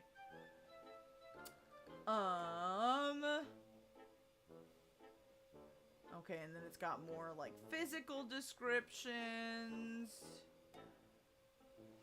and equivalents in other European countries. Oh, there are female forest maidens that are their equivalent. Interesting. It'll drive you, right? Become horse. What if the person he jumps on is a 250-pound, 6'5" UFC heavyweight champion? Then he just found the best horsey. He found the best ride. But I don't know. I mean, I'd watch that fight. Yeah. You'd be his wife? Jimmy would marry the Haykal. Alright. Sounds good. Alright. I think that is all the suggestions we had for the evening. And it's 11 o'clock, so I think I want to chill out, maybe play some Stardew Valley, and start to wind down. Because I have some things that I want to get done tomorrow. Marriage material! Jesus. But I am also streaming tomorrow. So if you would like to join me, I will be streaming the Ace Attorney bonus trial, Rise from the Ashes. And that'll be tomorrow at 8 p.m. Central Standard Time. Our usual stuff. So we're gonna hang out. We're gonna do some Ace Attorney tomorrow. And that will be my last stream for the week. But I'm gonna pop in, my VTuber friend Ruby, who held the Christmas show, is graduating on Saturday, so I'm gonna pop into her stream, and I'll pop the link in the Discord if y'all want to watch as well. So. Well, if you miss Case 4, watch it on YouTube, because the VODs are available on YouTube, even if they're gone here on Twitch. So. Thank you so much for joining me this evening. I had a lovely time. I missed talking about folklore and cryptids. Loved our little opera detour. That was fun. We'll have to think of another theme for more cryptids and such for our next one. Or we could still find more Slavic ones, but let's do some other stuff together. Let's raid Lily Bell. Lily Bell is an adorable little VTuber. She has a little pilot bear with her. Her category is just chatting, so I'm not exactly sure what she's doing. But we're gonna go ahead and we're gonna go say hello. So, thank you so much for joining me. I will see you again tomorrow at 8 o'clock for Ace Attorney. Have a good night, sleep well, and I'll see you next time. Bye-bye.